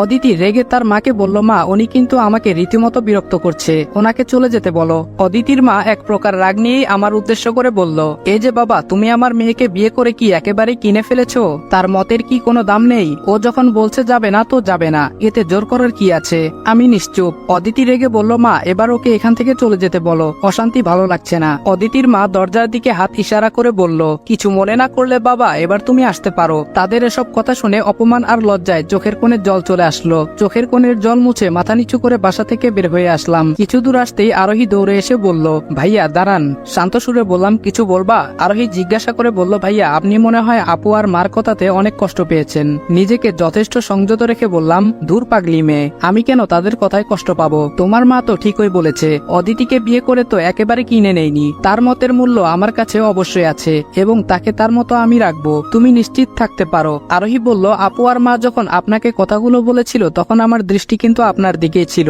আমি স্পষ্ট দেখেছি আপনার চোখের কোণে জল এসে ভিড় করছিল, আর আপনি আমাদেরকে সেটা বুঝতে না দিয়ে জলগুলো দ্রুত আড়াল করে ফেলেছেন। আরোহীর কথাতে বড়সড় একটা ধাক্কা খেলাম, তার মানে আরোহী আমার দিকে ভালোই ফোকাস রেখেছিল। যাই হোক তার সঙ্গে আর বিষয়টাকে গোপন রেখে লাভ নেই, বলেই ফেলি, তোমার আপু যে আমাকে এতটা অপমান করবে তা আমি কখনো কল্পনা করিনি। ভেবেছিলাম এতদিনে হয়তো তার সব রাগ অভিমান ভুলে গেছে, কিন্তু এখন দেখছি আমার প্রতি সেই আগের মতোই রাগ ঘৃণা জমে আছে। আজ যে আচরণগুলো আমার সঙ্গে করলো মনে হচ্ছিল আমি কোনো এক দুঃস্বপ্নে এসব দেখছি। আরোহী বলল, মা আর আপু আসলেই আপনার প্রতি একটু বিরক্ত ছিল, যার দরুন আজ এসব কথা বলে ফেলেছে। ভাইয়া তাদের হয়ে আমি ক্ষমা চাচ্ছি, প্লিজ মনে কষ্ট নিয়েন না। আমি বললাম, দূর পাগলি, আমি কোনো কষ্ট পাইনি, আমি তো কথাগুলো শুনেই আরেক কান দিয়ে বের করে ফেলেছি। আর হ্যাঁ তোমার আপুকে গিয়ে বইলো তাকে আর কোনোদিন বিরক্ত করতে আসবো না, তার মতো সে থাকতে পারবে। আরোহী কিছুটা আজ করতে পেরে বলল, তার মানে ভাইয়া আপনি মনে এখনো কষ্টটা চেপে রেখেছেন তাই না? আমি নিশ্চুপ। আরোহী বলল, ভাইয়া আমি আপনার মনের অবস্থাটা বুঝতে পারছি, তবুও মা আর আপুর পক্ষ থেকে ক্ষমা চাচ্ছি, প্লিজ আপনি মনে কোনো কষ্ট নিয়েন না। আরোহীর কথা এড়িয়ে গিয়ে বললাম, তুমি বরং বাসায় চলে যাও, তোমার আপু এমনিতেই আমাকে চরিত্রহীন ভাবে, তুমি এখন আমার সঙ্গে কথা বলছো, তোমার আপু দেখলে নিশ্চয়ই অন্য কিছু ভাববে, বাসায় চলে যাও প্লিজ। আরোহী মাথা নিচু করে বলল, জি আচ্ছা। আমি বললাম, আর হ্যাঁ তোমার আপুকে গিয়ে বইলো তাকে আর কখনো নিতে আসবো না, তার ইচ্ছে হলে সে যেতে পারে, তার জন্য আজীবনের জন্য দরজা খোলাই থাকবে। এই বলে ওখান থেকে চলে আসলাম। রাস্তায় আনমনে হাঁটছি, অদিতি আর অদিতির মার বলা কথাগুলো কানে বারবার বাজছিল। তারা আমাকে যেন আজ মানুষই মনে করলো না, শেষে কিনা তাদের বাসা থেকে আমাকে বের হয়ে যেতে বলল। আমার জন্য অদিতির মনে হয়তো ভালোবাসা কিংবা অনুভূতি বেঁচে নেই, যদি একটুও ভালোবাসা বেঁচে থাকতো তাহলে আমার সঙ্গে এরকম দুর্ব্যবহার করে বাসা থেকে বের হয়ে যেতে বলতো না। আজকের অপমানের কথা আমার জীবনের পাতায় স্পষ্ট লেখা থাকবে, চাইলেও সেটা আর মুছতে পারবো না। অদিতি যেহেতু আমার কাছে থাকতে চায় না, তাহলে আমি কেন নির্লজ্জের মতো তার পিছনে ছুটবো? দরকার পড়লে তার জীবন থেকে নিজেকেই ছড়িয়ে ফেলবো, তবুও নিজের আত্মসম্মান নিয়ে একাকিত্বই থাকবো। এসব ভেবে রাস্তায় আনমনে হেঁটে যাচ্ছি। আচমকাই এক মাতাল এসে আমাকে ধাক্কা মেরে বলল, এই যে ভদ্রলোক, চোখ কি মাথার পেছনে রেখেছেন? ধাক্কা দিলেন কেন?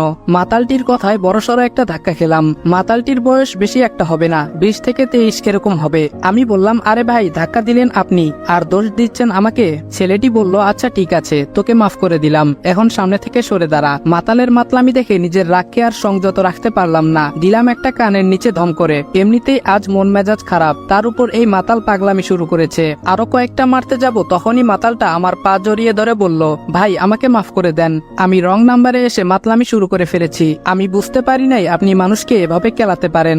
আমি রেগে বললাম, তা না হয় বুঝলাম, কিন্তু মদ খেয়ে রাস্তাঘাটে মাতলামি করছিস কেন? আর তোর নাম কি? ছেলেটি শান্ত সুরে বলল, আমি রবিন, ছন্ন ছাড়া লাইফ কাটাচ্ছি, যেখানে কষ্টের গল্প ছাড়া অন্য কোনো গল্প নেই। তাই তো নিজের কষ্টগুলোকে লুকানোর জন্য এই মদের প্রয়োজন আমার। আমি বললাম, কষ্টের সঙ্গে মদের সম্পর্ক কি? রবিন বলল, ভাই আপনাকে দেখে তো হাস্যোজ্জ্বল মানুষ বলেই মনে হয়, কষ্ট কি জিনিস সেটা আপনি বুঝবেন না। যারা কষ্টের সাগরে ডুব দিয়েছে তারাই এই মদকে বেছে নিয়েছে। আমি কৌতূহল বশত জিজ্ঞেস করে উঠলাম, আচ্ছা মদ খেলে কি নিজের কষ্টগুলোকে ভুলে থাকা যায়? রবিন বলল, হ্যাঁ ভুলে থাকা যায়, কিন্তু আপনি এসব বলছেন কেন? আমি উদাসীন হয়ে বললাম, নিজের কষ্টগুলোকে ভুলে থাকার জন্য কিছু তো একটা উপায় অবশ্যই খুঁজতে হতো। আজ যেহেতু তুই আমাকে ড্রিঙ্কস করার কথা বলছিস, তো চল আজকে একটু খেয়ে বোঝার চেষ্টা করব নিজের কষ্টগুলোকে ঠিক কতটুকু ভুলে থাকা যায়। রবিন ভ্রু কুঁচকে বলে উঠল, ভাই আপনি কেন এসব খেতে যাবেন? নেশার জগতে তারাই একমাত্র নিজেকে বিলিয়ে দেয় যাদের মনে কষ্ট বেদনা নিয়ে ঘোরাফেরা করে, এবং কি তাদের কথাগুলো শুনবার মতো কেউ নেই, তারাই এই পথ অবলম্বন করে। কিন্তু আপনাকে দেখে তো হাস্যোজ্জ্বল মানুষ বলে মনে হচ্ছে।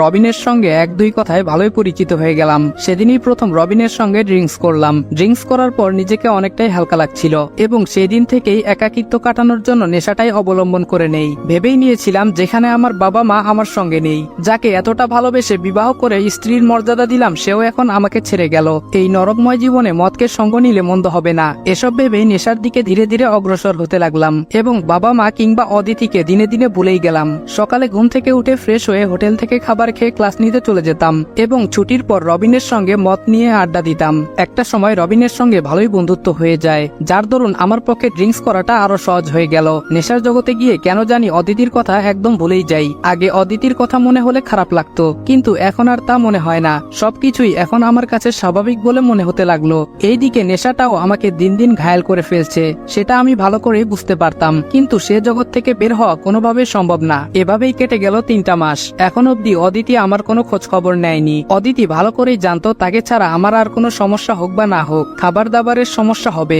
কিন্তু এগুলো জানার পরও কখনো মেসেজ কিংবা কল করে ভালো মন্দ জিজ্ঞেস করেনি। এভাবে 3 মাস কেটে যাওয়ার পর বাবা মা ও ভাইয়া তারা আমার সঙ্গে আগ বাড়িয়ে কথা বলতে শুরু করে। যদিও আমি তাদের কথা বেশি একটা গুরুত্ব দেই না, তারপরও কেন জানি তারা আগ বাড়িয়ে কথা বলতে আসে। হয়তো আমার করুণ অবস্থা দেখে তাদের মায়া হচ্ছিল। বাবা মা ভাইয়া তাদের সঙ্গে নীলা ভাবিও যে পরিবর্তন হয়ে যাবে তা কখনো দুঃস্বপ্নেও কল্পনা করিনি। এই তো 2 দিন আগের কথা। ঘুম থেকে উঠে ফ্রেশ হয়ে ক্লাস নিতে বের হচ্ছি, এমন সময় নীলা ভাবি আমার সামনে আচমকাই এসে বলল, রনি কেমন আছো? আমি কোনো কথা না বলে পাশ কাটিয়ে চলে যেতে ধরবো, তার আগেই নীলা ভাবির সামনে দাঁড়িয়ে বলল, আমি যা করেছি তার হয়তো ক্ষমা হয় না, কিন্তু এসব করার পেছনে আমার রাগ জিতটাই কাল হয়ে দাঁড়িয়েছিল। তখন তোমার সঙ্গে প্রতিশোধ নিতে পেরে নিজেকে হালকা লাগছিল, কিন্তু কিছুদিন যাবার পর তোমার এই দুর্দশা দেখে নিজেকে অনেক অপরাধী বলে মনে হতে লাগলো। তোমাকে দেখলেই কেন জানি নিজেই নিজেকে ধিক্কার দিতে ইচ্ছে করে। আমার জন্য তোমার জীবনটা আজ সত্যি নরকে রূপান্তরিত হলো। আর সবচেয়ে বড় পাপ যেটা করেছি, তোমার আর অদিতির মাঝে ফাটল ধরিয়ে, এটা হয়তো আমার জীবনের বড় পাপ ছিল। তাই আমি সিদ্ধান্ত নিয়েছি অদিতিকে সত্যিটা বলে তোমার কাছে আবার তাকে ফিরিয়ে আনবো। আমি নিশ্চুপ। নীলা ভাবি বলল, আমার জন্য যেহেতু তোমার সংসারটা ভেঙেছে, তো আমি নিজে গিয়ে অদিতিকে সত্যিটা বলে আবার তাকে ফিরিয়ে আনবো। তবুও নেশা করে নিজেকে এভাবে তিলে তিলে শেষ করো না। নীলা ভাবির কথা শুনে পাগলের মতো হেসে বললাম, আমার এমন অবস্থায় আপনি তো বেশি খুশি হবার কথা, কিন্তু আপনি খুশি না হয়ে আপসেট হচ্ছেন কেন? আর কি যেন বললেন, অদিতিকে আমার জীবনে আবার ফিরিয়ে দিবেন। অনেক হাসালেন আমাকে। নীলা ভাবি চোখের পানি মুছে বলল, আমি সিরিয়াসলি বলছি। আমি বললাম, আপনার কি ধারণা অদিতি আবার ফিরে আসলে আমি আগের মতো হয়ে যাব? সেটা আপনার ভুল ধারণা। আমি আমার এই একলা জীবন নিয়েই বিন্দাস আছি, এখানে আর কাউকে লাগবে না। অদিতিকে ফিরিয়ে আনার চেষ্টা ভুলেও করবেন না। অদিতিকেও আমার বেশ ভালো করেই চেনা হয়ে গেছে। আপনিও আমার সঙ্গে কথা বলতে আসবেন না। কথাগুলো শেষ করে ক্লাস নিতে চলে আসলাম। অপরদিকে নীলা ভাবি তার কৃতকর্মের জন্য নিজেই নিজের কাছে অনুতপ্ত হচ্ছে। এটাই স্বাভাবিক। একটা মানুষের যতই রাগজিৎ কাজ করুক না কেন, তার বিপক্ষকে যখন আঘাত করতে পারবে, তখন তার মনে আচমকা আচমকাই অনুতপ্ত অনুশোচনা কাজ করবে, এটাই স্বাভাবিক। সেদিক থেকে নীলারও একই অবস্থা। প্রথমে তার রাগ জিদ মিটাতে রনিকে মিথ্যা অপবাদ দিয়ে তার আনন্দময় জীবনটাকে নরক বানিয়ে ফেললো। কিছুদিন যাবার পর যখন লক্ষ্য করলো তার জীবনটা সত্যি নরকে রূপান্তরিত হয়েছে, ঠিক তখনই নীলার অনুশোচনা হতে লাগলো। অপরদিকে আরোহী বলল, আপু তোমার কি ভাইয়ার কথা একটুও মনে পড়ে না? অদিতি রেগে বলল, ওই চরিত্রহীনের কথা আমাকে বলতে আসিস না, ওকে আমি মন থেকেই ঘৃণা করি আর সারা জীবন তাই করে যাব। আরোহী বলল, আপু মাঝে মধ্যে চোখের দেখাও কিন্তু ভুল হয়, আর ওইদিকে ভাইয়াও মনে হয় তোমাকে ছাড়া কষ্টে আছে। তুমি অতীতে যা কিছু হয়েছে সব ভুলে গিয়ে ভাইয়াকে মেনে নাও এবং সুখের সংসার করো। অদিতি একরাশ ঘৃণা নিয়ে বলল, সুখের সংসার, তাও আবার ওই চরিত্রহীনটার সঙ্গে? সম্ভব না। আর ও কষ্টে থাকুক বা না থাকুক সে কথা আমাকে বলবি না, ওকে আমি আজীবনই ঘৃণা করে যাব। আরোহী বলল, আপু কাউকে এতটা ঘৃণা করা ঠিক না, হয়তো এই ঘৃণা করার জন্য তোমাকে একদিন আফসোস করতে হবে। অদিতি রেগে বলল, অনেক বলে ফেলেছিস, এবার আমার সামনে থেকে দূর হ বলছি। আরোহী কান্না করে বলল, আপু তুমি আগের মতন আর নেই, এখন কেমন যেন খিটখিটে মেজাজের হয়ে গেছো। অদিতি তার বোনের কথাই ভাবছে, সে কি সত্যি আগের থেকে পরিবর্তন হয়েছে? সেটা হয়তো তার চরিত্রহীন স্বামীর জন্যই তাকে এমন হতে হয়েছে। অদিতি এসব ভাবতেই হঠাৎ কলিং বেলের আওয়াজ শুনে দরজা খুলে বলল, কে? এর মধ্যে সামনে নীলাকে দাঁড়িয়ে থাকতে দেখে অদিতি অনেকটাই আনন্দ সহিত বলে উঠল, ভাবি কেমন আছেন? এতদিন পর হঠাৎ আমাদের বাসায়? নীলা ভাবি বলল, ভেতরে আসতে বলবে না? অদিতি বলল, হ্যাঁ অবশ্যই, ভেতরে আসেন। অদিতি খুশি হয়ে বলল, ভাবি আপনি হঠাৎ আমাদের বাসায়? আমি তো বিশ্বাস করতেই পারছি না। নীলা ভাবি বলল, আমি আজ একটা সত্য কথা বলতে আসছি, যা শুনলে তোমার চোখ কপালে উঠে যাবে। অদিতি বলল, কি সত্য কথা বলতে চাচ্ছেন? নীলা ভাবি বলল, আগে আমার মাথায় হাত রেখে প্রতিজ্ঞা করো বিষয়টি তুমি আর কাউকে জানাবে না। অদিতি বলল, আচ্ছা ঠিক আছে, কাউকে বলবো না, আপনি বলেন। নীলা বলল, সেদিন যা ঘটেছিল তা সম্পূর্ণই একটা নাটক ছিল। অদিতি বলল, বুঝলাম না, বিষয়টা একটু পরিষ্কার করে বলেন প্লিজ। তারপর নীলা তার কৃতকর্মের সব কথাগুলোই অদিতিকে বলে দেয় এবং পরিশেষে নীলা অদিতির পা জড়িয়ে কান্না করে বলে উঠল, অদিতি কাউকে এটা জানিয়ে দিও না প্লিজ, এই বিষয়টা যদি তোমার ভাইয়া জানে তাহলে আমাকে নিশ্চিত ডিভোর্স দিয়ে দিবে। আমি তোমার পা জড়িয়ে ক্ষমা চাচ্ছি, প্লিজ আমাকে তুমি মাফ করে দাও এবং তোমার মনে যে ভুল ধারণা হয়েছে সেটা মুছে ফেলো। এইদিকে অদিতি নীলার সমস্ত সত্য কথা শুনে বাকরুদ্ধ হয়ে দাঁড়িয়ে পড়ল এবং চোখের কোণে জল এসে নিমিষে ভিড় করলো। এই বুঝি বৃষ্টির মতো ঝরতে শুরু করবে। অদিতি নিজেকে সংযত রাখতে না পেরে কান্না করে বলল, ভাবি এটা আপনি কি করেছেন? আপনি শুধু আপনার প্রতিশোধ নেননি, তার সঙ্গে যে আমার সংসারটাও ভেঙে ফেলেছেন। আপনি হয়তো জানেন না, সেদিনকার ঘটনার পর থেকে আমি ওকে অনেক ঘৃণা অবহেলা করতে শুরু করেছিলাম। পরিশেষে যখন আমাকে ফিরিয়ে নিতে আমাদের বাসায় এসেছিল সেদিনও অনেক অপমান অপদস্থ করে তাড়িয়ে দেই। অদিতির কান্না যেন আজকে বাধাই মানছে না। নীলা অদিতির মনের অবস্থা বুঝতে পেরে বলল, অদিতি তুমি চাইলে আমার নামে নালিশ করে অ্যাকশন নিতে পারো, এতে হয়তো তোমার ভাইয়া আমাকে ডিভোর্সও দিতে পারে। অদিতি কান্না চেপে বলল, আপনি আমার সংসার ভেঙেছেন দেখে আমি আপনার সংসার ভাঙতে পারি না, আপনি নিশ্চিত থাকুন আপনার এই কথা গোপনই থাকবে। নীলা বলল, আর হ্যাঁ রনির জীবনে তুমি দ্রুত ফিরে এসো, ও যে তিলে তিলে নিজেকে প্রায় শেষ করে দিচ্ছে। নীলা তার কৃতকর্মের কথাগুলো বলে সেখান থেকে চলে গেল। এইদিকে অদিতি তার স্বামীর সঙ্গে মিসবিহেভ করেছে, তার জন্য নিজেই নিজের কাছে অনুতপ্ত হচ্ছে। এখন সত্যটা জানতে পেরে অদিতির আগের রাগ ঘৃণা সেটা নিমিষে বদলে গিয়ে ভালোবাসায় রূপান্তরিত হয়ে গেল। আগের বন্ধ সিমটা অন করে যে ফোন দিতে যাবে এর মধ্যে অদিতির ফোনে কয়েকটা মেসেজ দেখতে পেল।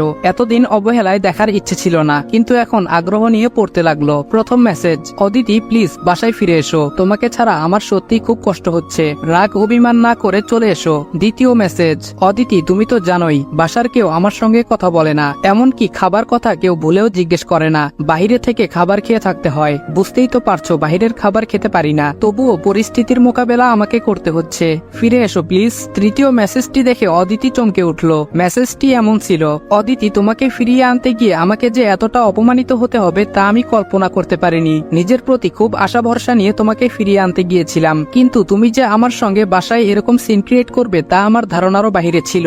এই অপমানের কথাটি আমার জীবনের পাতায় স্পষ্ট লেখা থাকবে। তোমার জন্য যে ভালোবাসাটা ছিল সেটা আজ নিমিষেই শেষ হয়ে গেল। পরিশেষে একটা কথাই বলবো, তোমার যদি ডিভোর্স লাগে তাহলে আমাকে একটু বললেই হবে, খুব দ্রুত ডিভোর্স পেপার পাঠিয়ে দিব।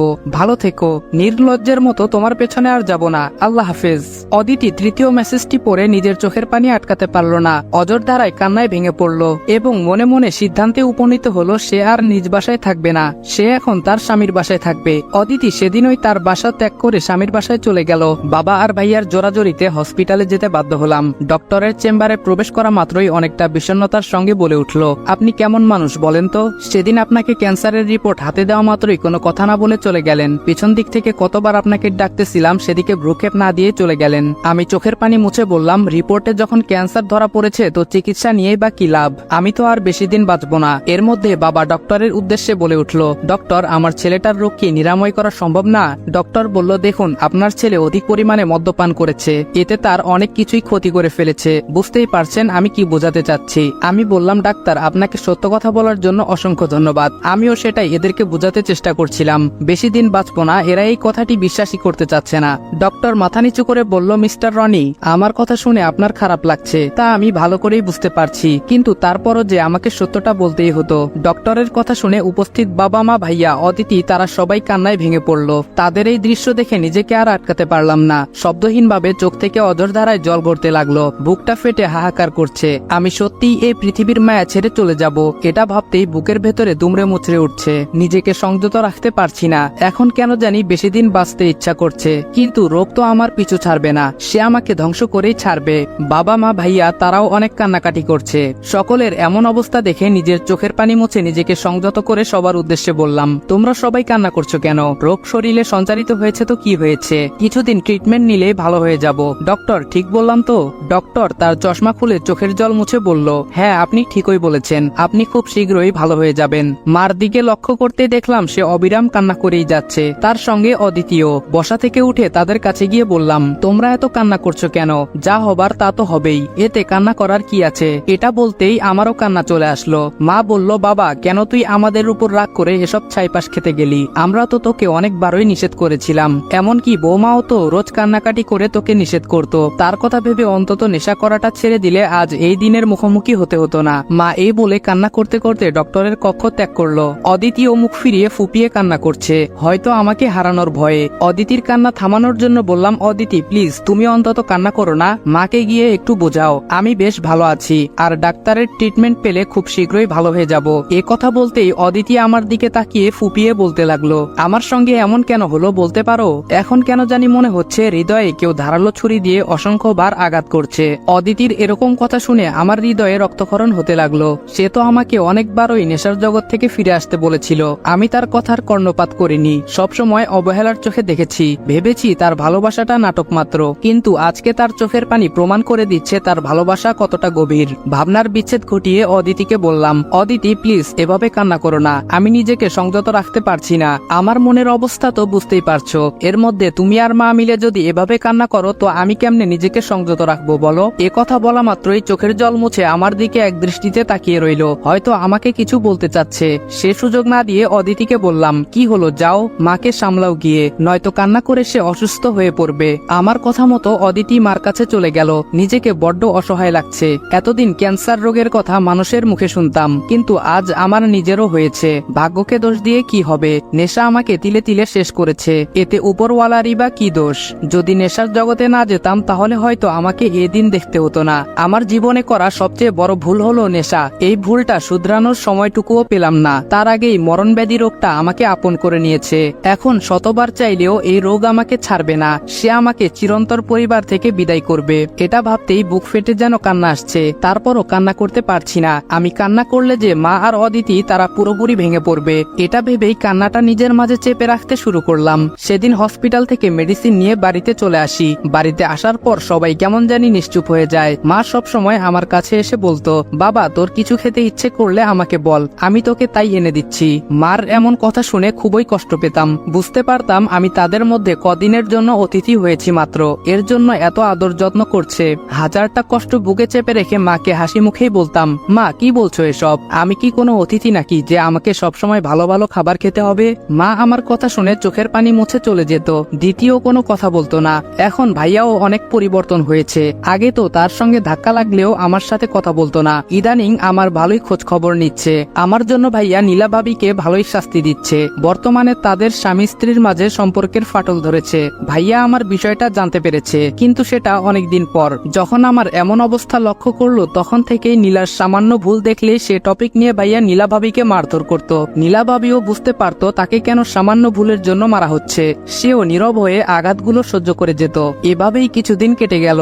এখনো আল্লাহর রহমতে সুস্থ সবল ছিলাম। নিয়মিত মেডিসিন প্রয়োগ করার কারণে একসময় ভুলেই গেলাম আমার শরীরে ক্যান্সার রোগ সঞ্চারিত হয়েছে। অপরদিকে ভাইয়া ভাবিদের রোজ ঝগড়া লাগতো। এক পর্যায়ে ভাইয়া একদিন আমাদের সকলকে ডেকে বলল, আজকে তোমরা যে যাই বলো না কেন, নীলাকে আমি এই বাড়ির বউ হিসেবে আর রাখতে চাচ্ছি না, আমি ওকে ডিভোর্স দিতে দিতে চাই। ভাইয়ার মুখে ডিভোর্সের কথা শুনে চমকে উঠলাম। বুঝতে পারছিলাম না কেন ভাবিকে ডিভোর্স দিতে চাচ্ছে। উপস্থিত বাবা মা অদিতি তারা নিশ্চুপ হয়ে দাঁড়িয়ে আছে, কোনো কিছু বলছে না। আর ওইদিকে নীলা ভাবি ভাইয়ার পা জড়িয়ে কান্নাকাটি করে ডিভোর্স দিতে মানা করছে। এই দৃশ্য দেখে বড্ড খারাপ লাগলো। নিজেকে সংযত রাখতে না পেরে ভাইয়ার উদ্দেশ্যে বললাম, ভাইয়া আজ কেন ভাবিকে ডিভোর্স দিতে চাচ্ছ?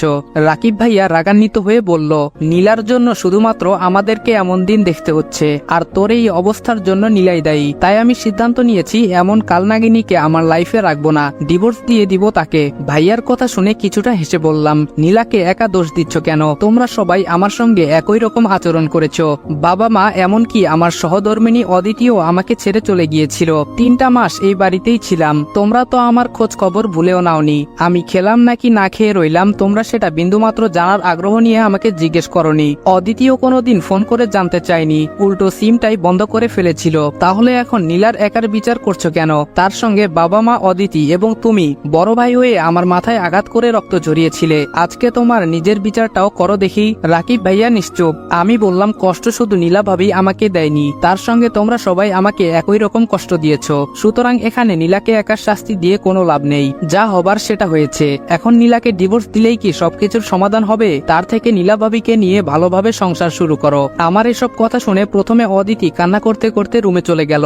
বাবা মাও মাথা নিচু করে চলে গেল। রাকিব ভাইয়া হুট করেই আমার হাত জড়িয়ে ধরে বলল, ভাই আমাকে ক্ষমা করে দে। আমি নীলার মিথ্যা কান্না দেখে সেদিন নিজেকে সংযত রাখতে পারিনি। রাগের ঘোরে তোর মাথায় আঘাত করে ফেলেছি। আমি বললাম, আমার কারো প্রতি রাগ অভিমান অভিযোগ নেই। অতীতের সবকিছুই ভুলে গিয়েছি। আমাকে নিয়ে শুধু শুধু অশান্তি সৃষ্টি করো না। তোমরা ভালো থাকো এই প্রত্যাশাই আমি করি। এই বলে নিজের রুমে এসে লক্ষ্য করলাম অদিতি বালিশের মাঝে মুখ লুকিয়ে কান্না করছে। হয়তো তখন আমার বলা কথা শুনে অদিতি কষ্ট পেয়েছে, এর জন্যই কান্না করছে। তারপর অদিতির সামনে গিয়ে বললাম, সরি অদিতি, তোমাকে কষ্ট দিয়ে কথা বলার কোনো ইচ্ছাই আমার ছিল না। ভাইয়াকে বুঝাতে তোমার কথাটাও আমাকে বলতে হলো। অদিতি চোখের জল মুছে বলল, না ঠিকই বলেছ।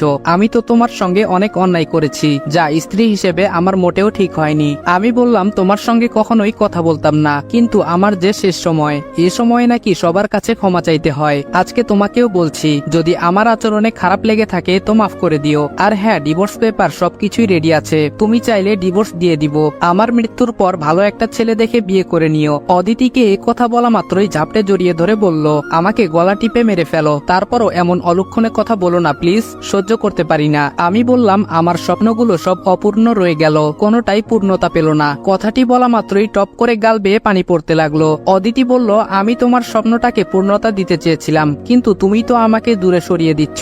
আমি বললাম, তোমাকে নিয়ে আমার স্বপ্নগুলো সাজাতে চেয়েছিলাম, কিন্তু মাঝখান থেকে তুমি আমাকে ছেড়ে চলে গেলে। অদিতি বলল, আবার তো ফিরেও এসেছি, তাহলে এখন কেন আমাকে নিয়ে তোমার স্বপ্নগুলো সাজাতে পারছো না? আমি বললাম, সে স্বপ্ন যে তুমি ভেঙে ফেলেছো। অদিতি বলল, আবার নতুন করে স্বপ্ন সাজাও। এবার যে যত কিছুই বলুক না কেন, আমি তোমাকে ছেড়ে আর যাব না। আমি বললাম, সম্ভব না। অদিতি বলল, কেন সম্ভব না? তুমি চাইলে আবার নতুন করে শুরু করতে পারো। আমি কথা দিচ্ছি, এবার মহাপ্রলয় হলেও তোমাকে ছেড়ে চলে যাব না। অদিতি এ বলে আরো শক্ত করে জড়িয়ে ধরে। আমি বললাম, তুমি অনেক মিথ্যাবাদী হয়ে গেছো। বাসর রাতেও আমাকে এই সেম কথাই বলেছিলে। প্রকৃতপক্ষে তুমি কি সেই কথাটা রাখতে পেরেছো? অদিতি নিশ্চুপ। অদিতির নিশ্চুপ থাকা দেখে মুখে শুকনো হাসি হেসে বলে উঠলাম, আচ্ছা থাক ওসব কথা। এখন চাইলেও আর আমার লাইফ থেকে নরক নামক শব্দটি সরাতে পারবো না। এই বলে অদিতিকে ছেড়ে চলে আসতে যাব, এর মধ্যে অদিতি আমার হাত ধরে বলে উঠল, কোথায় যাচ্ছ? আমি বললাম, এই সুন্দর পৃথিবীটা একটু ঘুরে দেখি, যদি আর সুযোগ না পাই। এই বলে অদিতির হাত ছাড়িয়ে নিজের কলেজ লাইফের বন্ধুদের সঙ্গে আড্ডা দিতে চলে আসলাম। অপরদিকে অদিতি কান্নায় ভেঙে পড়ল। অদিতিরও অনেক স্বপ্ন ছিল তার সন্তান হবে, তাকে ঘিরে আনন্দ উল্লাস করবে, কিন্তু মাঝখান থেকে কালো ঝড়ে সবকিছুই কেমন জানি এলোমেলো করে দিল, এবং কি তাদের স্বামী স্ত্রীর মধুর সম্পর্ক বিষে রূপান্তরিত হয়ে গেল। এভাবেই কয়েক মাস কেটে গেল। এখন রনির শারীরিক অবস্থা একটুও ভালো নেই। যখন তখন কাশির মাঝে রক্ত বের হয়, তা দেখে বাড়ির সবাই ভালো করেই বুঝতে পারতো সে আর বাঁচবে না। সবচেয়ে অদিতি বেশি কষ্ট পেত, তারও যে স্বপ্ন ভেঙে চুরমার হয়েছে। একটা নারী স্বামীর চোখে যখন অবহেলিত হয়ে যায়, তখন পৃথিবীর সমস্ত সুখের জোয়ার ভাটা এনে দেওয়া হোক না কেন, তাতে তার বিন্দুমাত্র আনন্দ অনুভব হয় না। সেদিক থেকে অদিতিও ভালো নেই। প্রত্যেক প্রহর তাকে ভয়ে থাকতে হয়, কখন যে তাকে দুর্ঘটনার সম্মুখীন হতে হয় এ ভেবে। রনির বাবা মা ভাইয়া তারাও অনেক ভয়ে আছে, কখন যে কি হয়ে যায়। এ নিয়ে তারা অনেক ভালো মানের চিকিৎসা করার পরিকল্পনা করে এবং রনিকে বলে, বাবা আমরা তোকে সিঙ্গাপুরে নিয়ে যেতে চাচ্ছি, সেখানে ক্যান্সারের ভালো মানের চিকিৎসা করা হয়। আমার বিশ্বাস সেখানে গেলে তুই ভালো হয়ে যাবি। আমি বললাম, মিছে সান্ত্বনা নিয়ে আর বাঁচতে চাই না। ক্যান্সার রোগে মানুষ বাঁচে না সেটা আমি ভালো করেই জানি, সুতরাং যতদিন বেঁচে আছি এমনি থাকবো, চিকিৎসার কোনো দরকার নেই। এই বলে নিজের রুমে চলে আসলাম। উপস্থিত বাবা মা, বড় ভাইয়া, অদিতি তারা সবাই আমার দিকে অবাক চোখে তাকিয়ে আছে। অদিতি তো আমার পেছনে পেছনে আসতে লাগলো। দরজা ঠেলে রুমে প্রবেশ করব, এর মধ্যে অদিতি এসে বলল, কি পাগলামো শুরু করলে বলো তো? আমি বললাম, কোথায় পাগলামো করলাম? অদিতি বলল, তোমাকে সিঙ্গাপুরে নিয়ে যেতে চাচ্ছে আর তুমি যেতে চাচ্ছ না, এটা কি ধরনের পাগলামো বলো? আমি বললাম, তোমরা আমার পেছনে এভাবে লেগেছো কেন?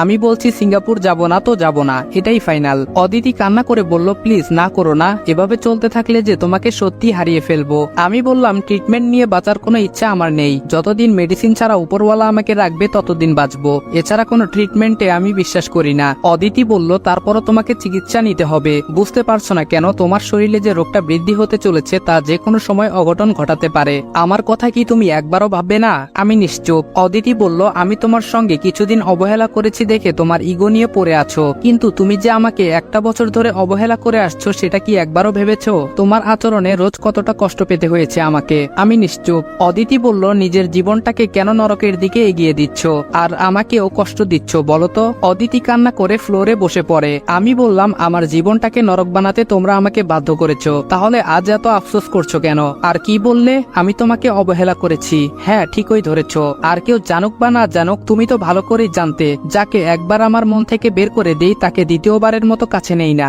অদিতি নিশ্চুপ। আমি বললাম, অদিতি, আমার আজও মনে পড়ে তোমাদের বাড়িতে যখন তোমাকে ফিরিয়ে আনতে গিয়েছিলাম, তুমি সেই সুযোগ নিয়ে আমাকে নানা কথায় অপমান করেছিলে। সেদিন থেকেই তোমার নাম আমার মন থেকে একেবারে উঠে গেছে।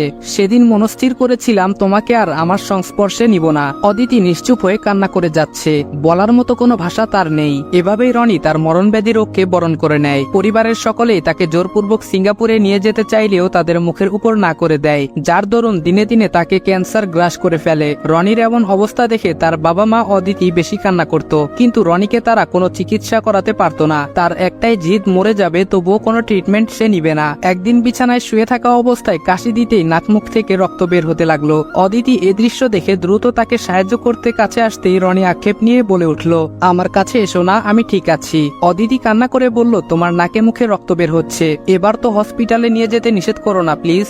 আমি বললাম, হসপিটালে নিয়ে যাবার সময় শেষ অদিতি, আর হয়তো কয়েকদিন কয়েক মিনিট তোমাদের সঙ্গে কথা বলতে পারবো। অদিতি বলল, না, তোমার কিছুই হতে দিব না, আমি এখনই বাবা মাকে ডাকছি। এই বলে অদিতি মা বলে চিৎকার দিতেই বাড়ির সকলেই রুমে এসে ভিড় জমা করলো। রনি প্রথমে তার বাবা মাকে ইশারা করে কাছে যেতে বলল। তার বাবা মাও দ্রুত কাছে গিয়ে বলল, বাবা, তোর কিছুই হতে দিব না, এখনই তোকে হসপিটালে নিয়ে যাব। রনি বলল, মা বাবা, তোমরা একটু শান্ত হও, এখন হসপিটালে আমাকে নিয়ে গেলেও তারা আমাকে বাঁচাতে পারবে না। মা কান্না করে বলল, বাবা, এমন অলক্ষণে কথা মুখে বলিস না, তোর কিছু হলে আমরা কেমনে বাঁচবো? রনি বলল, আমি না থাকলে কি হবে, ভাইয়া তো আছেই। আচ্ছা মা, ভাইয়া কোথায়? তাকে যে দেখছি না। এর মধ্যে রাকিব এসে তার ভাইয়ের এমন অবস্থা দেখে পাগলামো সুরে বলে উঠল, তোমরা এখনো রনিকে হসপিটালে না নিয়ে এখানে বসে আছো কেন? রনি বলল, ভাইয়া, হসপিটালে যাওয়ার সময় যে আমার কাছে নেই, কিছু কথা বলার জন্যই তোমাকে খুঁজতেছিলাম। রাকিব কান্না করে বলল, ছোট, জিদ করিস না, হসপিটালে চল বলছি। আমি বললাম, ভাইয়া প্লিজ কথাগুলো শোনো, নয়তো এই সুযোগটাও আর পাবো না। রাকিব ভাইয়া কান্না করতে করতে বলল, বল, শুনছি। আমি বললাম, ভাইয়া, আমি তো আর তোমাদের মাঝে থাকবো না। সবাই বলে মৃত্যুর সময় তার আপনজনদের কাছে নাকি ক্ষমা চাইতে হয়, সেদিক থেকে তোমরা তো আমার আপনজন, তোমাদের কাছে আমি ক্ষমা চাচ্ছি। যদি আমার আচরণে কষ্ট পেয়ে থাকো তাহলে মাফ করে দিও, আর মা বাবা, তোমরাও আমাকে মাফ করে দিও। বাবা কান্না করে বলল, বাবা, এসব বলে আমাদের কষ্টটা আর বাড়িয়ে দিস না। আমি বললাম, বাবা, অদিতিকে একটু এদিকে আসতে বলো, তার সঙ্গে কথা আছে। এ কথা বলা মাত্রই অদিতি বলল, আমি এখানে আছি, তুমি বলো। অদিতি কান্না করে চোখগুলো নিমিষেই ফুলিয়ে ফেলেছে। আমি বললাম, অদিতি, তোমার সঙ্গে যে অনেক অন্যায় করে ফেলেছি, পারলে মাফ করে দিও। অদিতি নিশ্চুপ হয়ে শুধু চোখের জল ফেলছে, মুখ দিয়ে কথাই বের হচ্ছে না। এর মধ্যে রাকিব সবাইকে সরিয়ে দিয়ে যখন তার ভাইকে কোলে করে হাসপাতালে নিয়ে যেতে ধরবে, তখন দরজা পার হবার পরই রনির হাত পা আচমকাই ছেড়ে দিল। নিমিষেই পুরো শরীর ঠান্ডা হয়ে গেল। রাকিব বিষয়টা আজ করতে পেরে তার ভাইকে সোফায় শুইয়ে বারবার ডাকতে থাকে, কিন্তু তার পক্ষ থেকে কোনো রেসপন্স পায় না রাকিব। মনের মধ্যে আরো ভয় চেপে গেল। রাকিব তড়িঘড়ি করে হসপিটালে নিয়ে গেলে ডক্টর তার ভাইয়ের হাতের নাড়ি পরীক্ষা করে মৃত ঘোষণা করে দেন। নিমিষেই রনির পরিবারে কান্নাকাটির একটা রোল পড়ে যায়। অদিতি তার স্বামীর মৃত্যুর কথা শুনে অজ্ঞান হয়ে হাসপাতালের ফ্লোরে ঠাস করে পড়ে যায়। কেউ রনির মৃত্যুর বিষয়টা যেন বিশ্বাসই করতে পারছে না। তারপর অ্যাম্বুলেন্সের মাধ্যমে রনির লাশ বাড়িতে নেওয়া হয়। কিছুক্ষণের মধ্যেই দাফন কাফন হয়ে গেল। অপরদিকে তার বাবা মা ভাইয়া এবং তার সহধর্মিনী অদিতি তারা যেন কান্নাকাটি করে পাগলের মতো আচরণ করতে শুরু করেছে। এলাকার মানুষজনেরা তাদেরকে সামলে নিয়ে দ্রুত রনির কবর দিয়ে দেয়। যে যার মতো সবাই চলে গেল। কিছুক্ষণ পর অদিতি তার স্বামীর কবরের পাশে দাঁড়িয়ে কান্নাকাটি করছে আর আর্তনাদ প্রকাশ করছে। তবে সেই কান্না, চিৎকার, আর্তনাদের কোনো মূল্যই নেই। পরিশেষে সব গল্পই সমাপ্ত হয় না। কিছু গল্পের কথাগুলো অসমাপ্তই রয়ে যায়। মাঝে মাঝে চোখের দেখাও ভুল হয়। সেই ভুলের কারণে আজ রনি নামের মানুষটা গল্প থেকে হারিয়ে গেল আর পাঠক পাঠিকাদের দিয়ে গেল বোঝার মতো অনেক কিছু। বাবা আর ভাইয়ার জোরাজোরিতে হসপিটালে যেতে বাধ্য হলাম। ডক্টরের চেম্বারে প্রবেশ করা মাত্রই অনেকটা বিষণ্ণতার সঙ্গে বলে উঠল, আপনি কেমন মানুষ বলেন তো? সেদিন আপনাকে ক্যান্সারের রিপোর্ট হাতে দেওয়া মাত্রই কোনো কথা না বলে চলে গেলেন। পিছন দিক থেকে কতবার আপনাকে ডাকতেছিলাম, সেদিকে ভ্রুক্ষেপ না দিয়ে চলে গেলেন। আমি চোখের পানি মুছে বললাম, রিপোর্টে যখন ক্যান্সার ধরা পড়েছে তো চিকিৎসা নিয়েই বা কি লাভ? আমি তো আর বেশি দিন বাঁচব না। এর মধ্যে বাবা ডক্টরের উদ্দেশ্যে বলে উঠল, ডক্টর, আমার ছেলেটার রোগ কি নিরাময় করা সম্ভব না? ডক্টর বলল, দেখুন, আপনার ছেলে অধিক পরিমাণে মদ্যপান করেছে। এতে তার অনেক কিছুই ক্ষতি করে ফেলেছে। বুঝতেই পারছেন আমি কি বোঝাতে চাচ্ছি। আমি বললাম, ডাক্তার, আপনাকে সত্য কথা বলার জন্য অসংখ্য ধন্যবাদ। আমিও সেটাই এদেরকে বোঝাতে চেষ্টা করছিলাম। বেশি দিন বাঁচব না, এরা এই কথাটি বিশ্বাসই করতে চাচ্ছে না। ডক্টর মাথা নিচু করে বলল, মিস্টার রনি, আমার কথা শুনে আপনার খারাপ লাগছে তা আমি ভালো করেই বুঝতে পারছি, কিন্তু তারপরও যে আমাকে সত্যটা বলতেই হতো। ডক্টরের কথা শুনে উপস্থিত বাবা মা ভাইয়া অদিতি তারা সবাই কান্নায় ভেঙে পড়ল। তাদের এই দৃশ্য দেখে নিজেকে আর আটকাতে পারলাম না। শব্দহীনভাবে চোখ থেকে অঝর ধারায় জল গড়তে লাগলো। বুকটা ফেটে হাহাকার করছে। আমি সত্যিই এই পৃথিবীর মায়া ছেড়ে চলে যাব, এটা ভাবতেই বুকের ভেতরে দুমড়ে মুচড়ে উঠছে। নিজেকে সংযত রাখতে পারছি না। এখন কেন জানি বেশি দিন বাঁচতে ইচ্ছা করছে, কিন্তু রোগ তো আমার পিছু ছাড়বে না, সে আমাকে ধ্বংস করেই ছাড়বে। বাবা মা ভাইয়া তারাও অনেক কান্নাকাটি করছে। সকলের এমন অবস্থা দেখে নিজের চোখের পানি মুছে নিজেকে সংযত করে সবার উদ্দেশ্যে বললাম, তোমরা সবাই কান্না করছো কেন? রোগ শরীরে সঞ্চারিত হয়েছে তো কি হয়েছে? কিছুদিন ট্রিটমেন্ট নিলেই ভালো হয়ে যাব। ডক্টর, ঠিক বললাম তো? ডক্টর তার চশমা খুলে চোখের জল মুছে বলল, হ্যাঁ, আপনি ঠিকই বলেছেন, আপনি খুব শীঘ্রই ভালো হয়ে যাবেন। মার দিকে লক্ষ্য করতে দেখলাম সে অবিরাম কান্না করেই যাচ্ছে। তার সঙ্গে অদ্বিতীয়। বসা থেকে উঠে তাদের কাছে গিয়ে বললাম, তোমরা এত কান্না করছো কেন? যা হবার তা তো হবেই, এতে কান্না করার কি আছে? এটা বলতেই আমারও কান্না চলে আসলো। মা বলল, বাবা, কেন তুই আমাদের উপর রাগ করে এসব ছাইপাশ খেতে গেলি? আমরা তো তোকে অনেকবারই নিষেধ করেছিলাম। এমনকি বৌমাও তো রোজ কান্নাকাটি করে তোকে নিষেধ করত। তার কথা ভেবে অন্তত নেশা করাটা ছেড়ে দিলে আজ এই দিনের মুখোমুখি হতে হতো না। মা এই বলে কান্না করতে করতে ডক্টরের কক্ষ ত্যাগ করলো। অদিতিও মুখ ফিরিয়ে ফুপিয়ে কান্না করছে, হয়তো আমাকে হারানোর ভয়ে। অদিতির কান্না থামানোর জন্য বললাম, অদিতি প্লিজ, তুমি অন্তত কান্না করো না, মাকে গিয়ে একটু বোঝাও আমি বেশ ভালো আছি, আর ডাক্তারের ট্রিটমেন্ট পেলে খুব শীঘ্রই ভালো হয়ে যাব। এ কথা বলতেই অদিতি আমার দিকে তাকিয়ে ফুপিয়ে বলতে লাগলো, আমার সঙ্গে এমন কেন হলো বলতে পারো? এখন কেন জানি মনে হচ্ছে হৃদয়ে কেউ ধারালো ছুরি দিয়ে অসংখ্যবার আঘাত করছে। অদিতির এরকম কথা শুনে আমার হৃদয়ে রক্তক্ষরণ হতে লাগলো। সে তো আমাকে অনেকবারই নেশার জগৎ থেকে ফিরে আসতে বলেছিল। আমি তার কথার কর্ণপাত করিনি, সবসময় অবহেলার চোখে দেখেছি। ভেবেছি তার ভালোবাসাটা নাটক মাত্র, কিন্তু আজকে তার চোখের পানি প্রমাণ করে দিচ্ছে তার ভালোবাসা কতটা গভীর। ভাবনার বিচ্ছেদ ঘটিয়ে অদিতিকে বললাম, অদিতি প্লিজ এভাবে কান্না করো না, আমি নিজেকে সংযত রাখতে পারছি না। আমার মনের অবস্থা তো বুঝতেই পারছো। এর মধ্যে তুমি আর মা মিলে যদি এভাবে কান্না করো তো আমি কেমনে নিজেকে সংযত রাখবো বলো? এ কথা বলা মাত্রই চোখের জল মুছে আমার দিকে এক দৃষ্টিতে তাকিয়ে রইল, হয়তো আমাকে কিছু বলতে চাচ্ছে। সে সুযোগ না দিয়ে অদিতিকে বললাম, কি হলো, যাও মাকে সামলাও গিয়ে, নয়তো কান্না করে সে অসুস্থ হয়ে পড়বে। আমার কথা মতো অদিতি মার কাছে চলে গেল। নিজেকে বড্ড অসহায় লাগছে। এতদিন ক্যান্সার রোগের কথা মানুষের মুখে শুনতাম, কিন্তু আজ আমার নিজেরও হয়েছে। ভাগ্যকে দোষ দিয়ে কি হবে? নেশা আমাকে তিলে তিলে শেষ করেছে, এতে উপরওয়ালারই বা কি দোষ? যদি নেশার জগতে না যেতাম তাহলে হয়তো আমাকে এদিন দেখতে হতো না। আমার জীবনে করা সবচেয়ে বড় ভুল হলো নেশা। এই ভুলটা শুধরানোর সময়টুকুও পেলাম না, তার আগেই মরণব্যাধি রোগটা আমাকে আপন করে নিয়েছে। এখন শতবার চাইলেও এই রোগ আমাকে ছাড়বে না, সে আমাকে চিরন্তর পরিবার থেকে বিদায় করবে। এটা ভাবতেই বুক ফেটে যেন কান্না আসছে। তারপরও কান্না করতে পারছি না। আমি কান্না করলে যে মা আর অদিতি তারা পুরোপুরি ভেঙে পড়বে, এটা ভেবেই কান্নাটা নিজের মাঝে চেপে রাখতে শুরু করলাম। সেদিন হসপিটাল থেকে মেডিসিন নিয়ে বাড়িতে চলে আসি। বাড়িতে আসার পর সবাই সবাই কেমন জানি নিশ্চুপ হয়ে যায়। মা সব সময় আমার কাছে এসে বলতো, বাবা তোর কিছু খেতে ইচ্ছে করলে আমাকে বল, আমি তোকে তাই এনে দিচ্ছি। মার এমন কথা শুনে খুবই কষ্ট পেতাম। বুঝতে পারতাম আমি তাদের মধ্যে কদিনের জন্য অতিথি হয়েছি মাত্র, এর জন্য এত আদর যত্ন করছে। হাজারটা কষ্ট বুকে চেপে রেখে মাকে হাসি মুখেই বলতাম, মা কি বলছো এসব? আমি কি কোনো অতিথি নাকি যে আমাকে সবসময় ভালো ভালো খাবার খেতে হবে? মা আমার কথা শুনে চোখের পানি মুছে চলে যেত, দ্বিতীয় কোনো কথা বলতো না। এখন ভাইয়াও অনেক পরিবর্তন হয়েছে। আগে তো তার সঙ্গে ধাক্কা লাগলেও আমার সাথে কথা বলতো না, ইদানিং আমার ভালোই খোঁজ খবর নিচ্ছে। আমার জন্য ভাইয়া নীলা ভাবিকে ভালোই শাস্তি দিচ্ছে। বর্তমানে তাদের স্বামী স্ত্রীর মাঝে সম্পর্কের ফাটল ধরেছে। ভাইয়া আমার বিষয়টা জানতে পেরেছে, কিন্তু সেটা অনেকদিন পর। যখন আমার এমন অবস্থা লক্ষ্য করলো তখন থেকেই নীলার সামান্য ভুল দেখলেই সে টপিক নিয়ে ভাইয়া নীলা ভাবিকে মারধর করত। নীলা ভাবিও বুঝতে পারতো তাকে কেন সামান্য ভুলের জন্য মারা হচ্ছে। সেও নীরব হয়ে আঘাতগুলো সহ্য করে যেত। এভাবেই কিছুদিন কেটে গেল। এখনো আল্লাহর রহমতে সুস্থ সবল ছিলাম। নিয়মিত মেডিসিন প্রয়োগ করার কারণে একসময় ভুলেই গেলাম আমার শরীরে ক্যান্সার রোগ সঞ্চারিত হয়েছে। অপরদিকে ভাইয়া ভাবিদের রোজ ঝগড়া লাগতো। এক পর্যায়ে ভাইয়া একদিন আমাদের সকলকে ডেকে বলল, আজকে তোমরা যে যাই বলো না কেন, নীলাকে আমি এই বাড়ির বউ হিসেবে আর রাখতে চাচ্ছি না। আমি ওকে ডিভোর্স দিতে চাই। ভাইয়ার মুখে ডিভোর্সের কথা শুনে চমকে উঠলাম। বুঝতে পারছিলাম না কেন ভাবিকে ডিভোর্স দিতে চাচ্ছে। উপস্থিত বাবা মা অদিতি তারা নিশ্চুপ হয়ে দাঁড়িয়ে আছে, কোনো কিছু বলছে না। আর ওইদিকে নীলা ভাবি ভাইয়ার পা জড়িয়ে কান্নাকাটি করে ডিভোর্স দিতে মানা করছে। এই দৃশ্য দেখে বড্ড খারাপ লাগলো। নিজেকে সংযত রাখতে না পেরে ভাইয়ার উদ্দেশ্যে বললাম, ভাইয়া আজ কেন ভাবিকে ডিভোর্স দিতে চাচ্ছ? রাকিব ভাইয়া রাগান্বিত হয়ে বলল, নীলার জন্য শুধুমাত্র আমাদেরকে এমন দিন দেখতে হচ্ছে, আর তোর এই অবস্থার জন্য নীলাই দায়ী। তাই আমি সিদ্ধান্ত নিয়েছি এমন কালনাগিনীকে আমার লাইফে রাখবো না, ডিভোর্স দিয়ে দিব তাকে। ভাইয়ার কথা শুনে কিছুটা হেসে বললাম, নীলাকে একা দোষ দিচ্ছ কেন? তোমরা সবাই আমার সঙ্গে একই রকম আচরণ করেছো।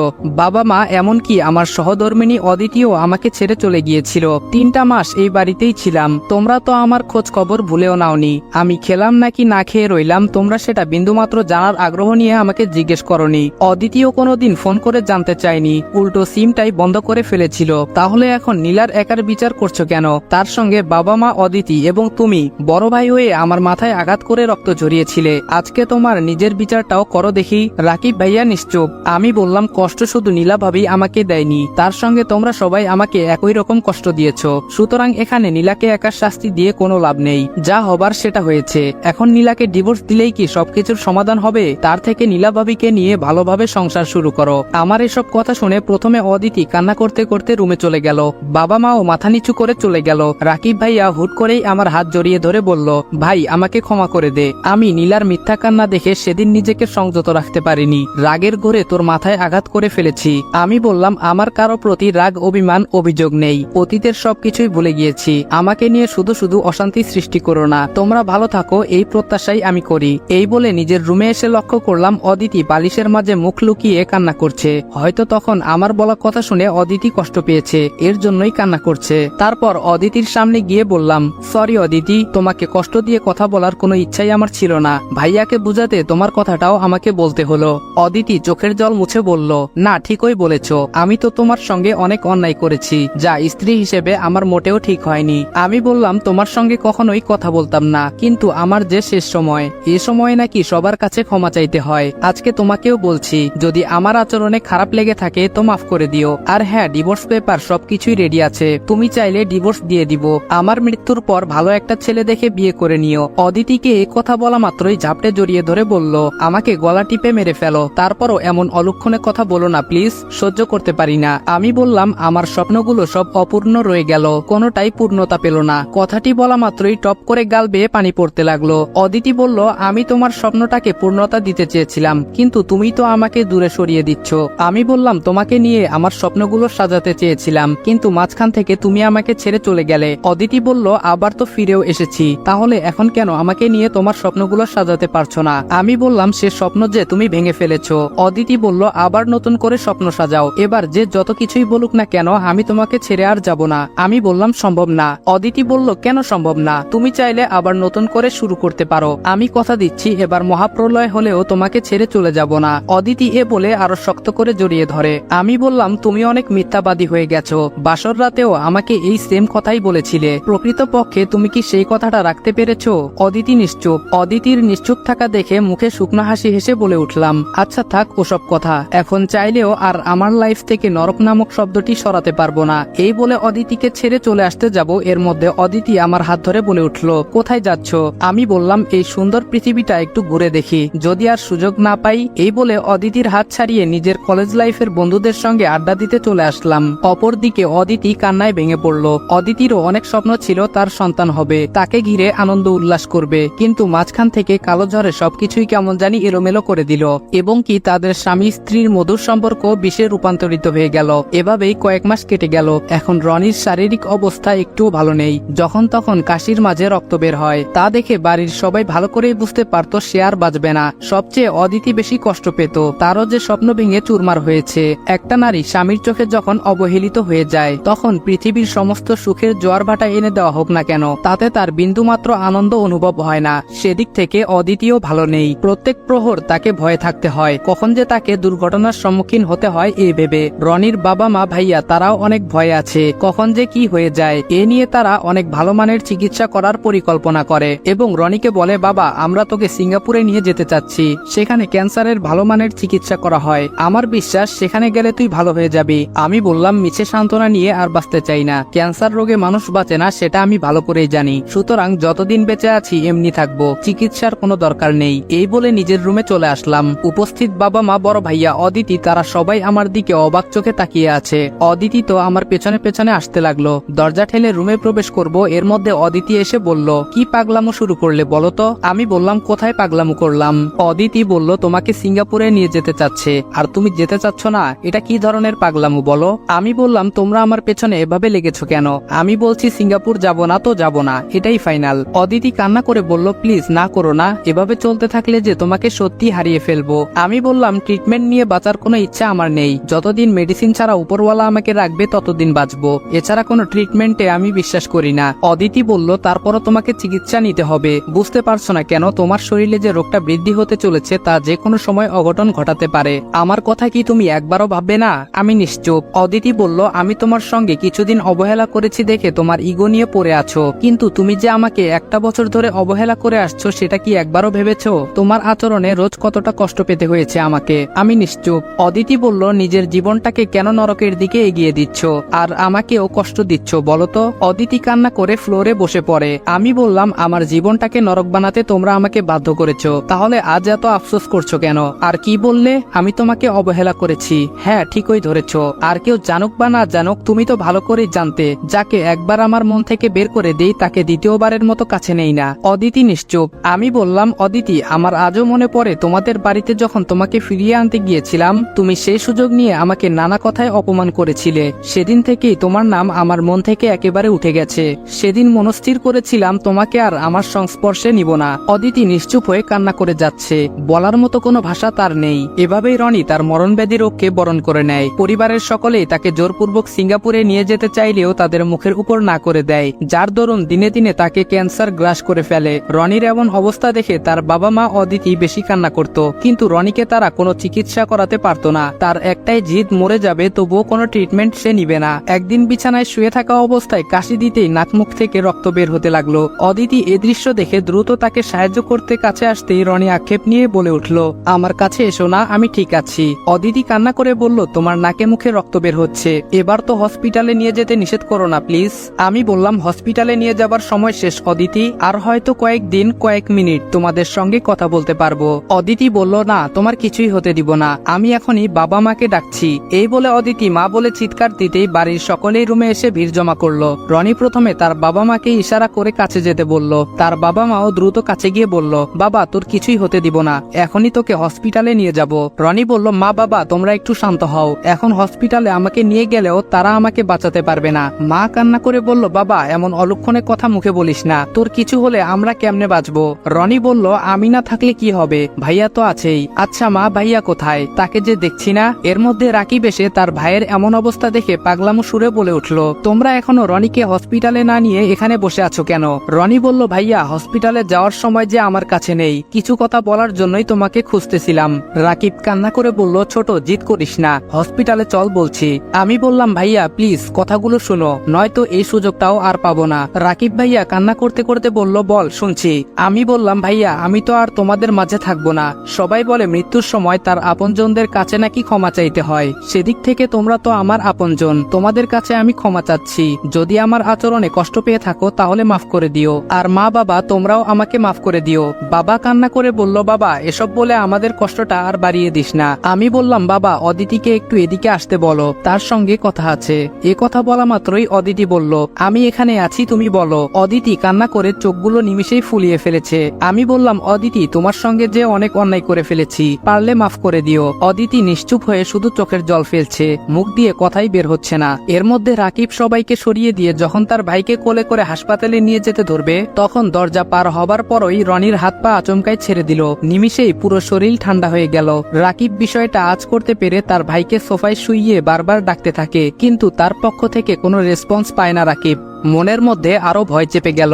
রাকিব তড়িঘড়ি করে হসপিটালে নিয়ে গেলে ডক্টর তার ভাইয়ের হাতের নাড়ি পরীক্ষা করে মৃত ঘোষণা করে দেন। নিমিষেই রনির পরিবারে কান্নাকাটির একটা রোল পড়ে যায়। অদিতি তার স্বামীর মৃত্যুর কথা শুনে অজ্ঞান হয়ে হাসপাতালের ফ্লোরে ঠাস করে পড়ে যায়। কেউ রনির মৃত্যুর বিষয়টা যেন বিশ্বাসই করতে পারছে না। তারপর অ্যাম্বুলেন্সের মাধ্যমে রনির লাশ বাড়িতে নেওয়া হয়। কিছুক্ষণের মধ্যেই দাফন কাফন হয়ে গেল। অপরদিকে তার বাবা মা, ভাইয়া এবং তার সহধর্মিনী অদিতি তারা যেন কান্নাকাটি করে পাগলের মতো আচরণ করতে শুরু করেছে। এলাকার মানুষজনেরা তাদেরকে সামলে নিয়ে দ্রুত রনির কবর দিয়ে দেয়। যে যার মতো সবাই চলে গেল। কিছুক্ষণ পর অদিতি তার স্বামীর কবরের পাশে দাঁড়িয়ে কান্নাকাটি করছে আর আর্তনাদ প্রকাশ করছে। তবে সেই কান্না, চিৎকার, আর্তনাদের কোনো মূল্যই নেই। পরিশেষে সব গল্পই সমাপ্ত হয় না, কিছু গল্পের কথাগুলো অসমাপ্তই রয়ে যায়। মাঝে মাঝে চোখের দেখাও ভুল হয়। সেই ভুলের কারণে আজ রনি নামের মানুষটা গল্প থেকে হারিয়ে গেল, আর পাঠক পাঠিকাদের দিয়ে গেল বোঝার মতো অনেক কিছু।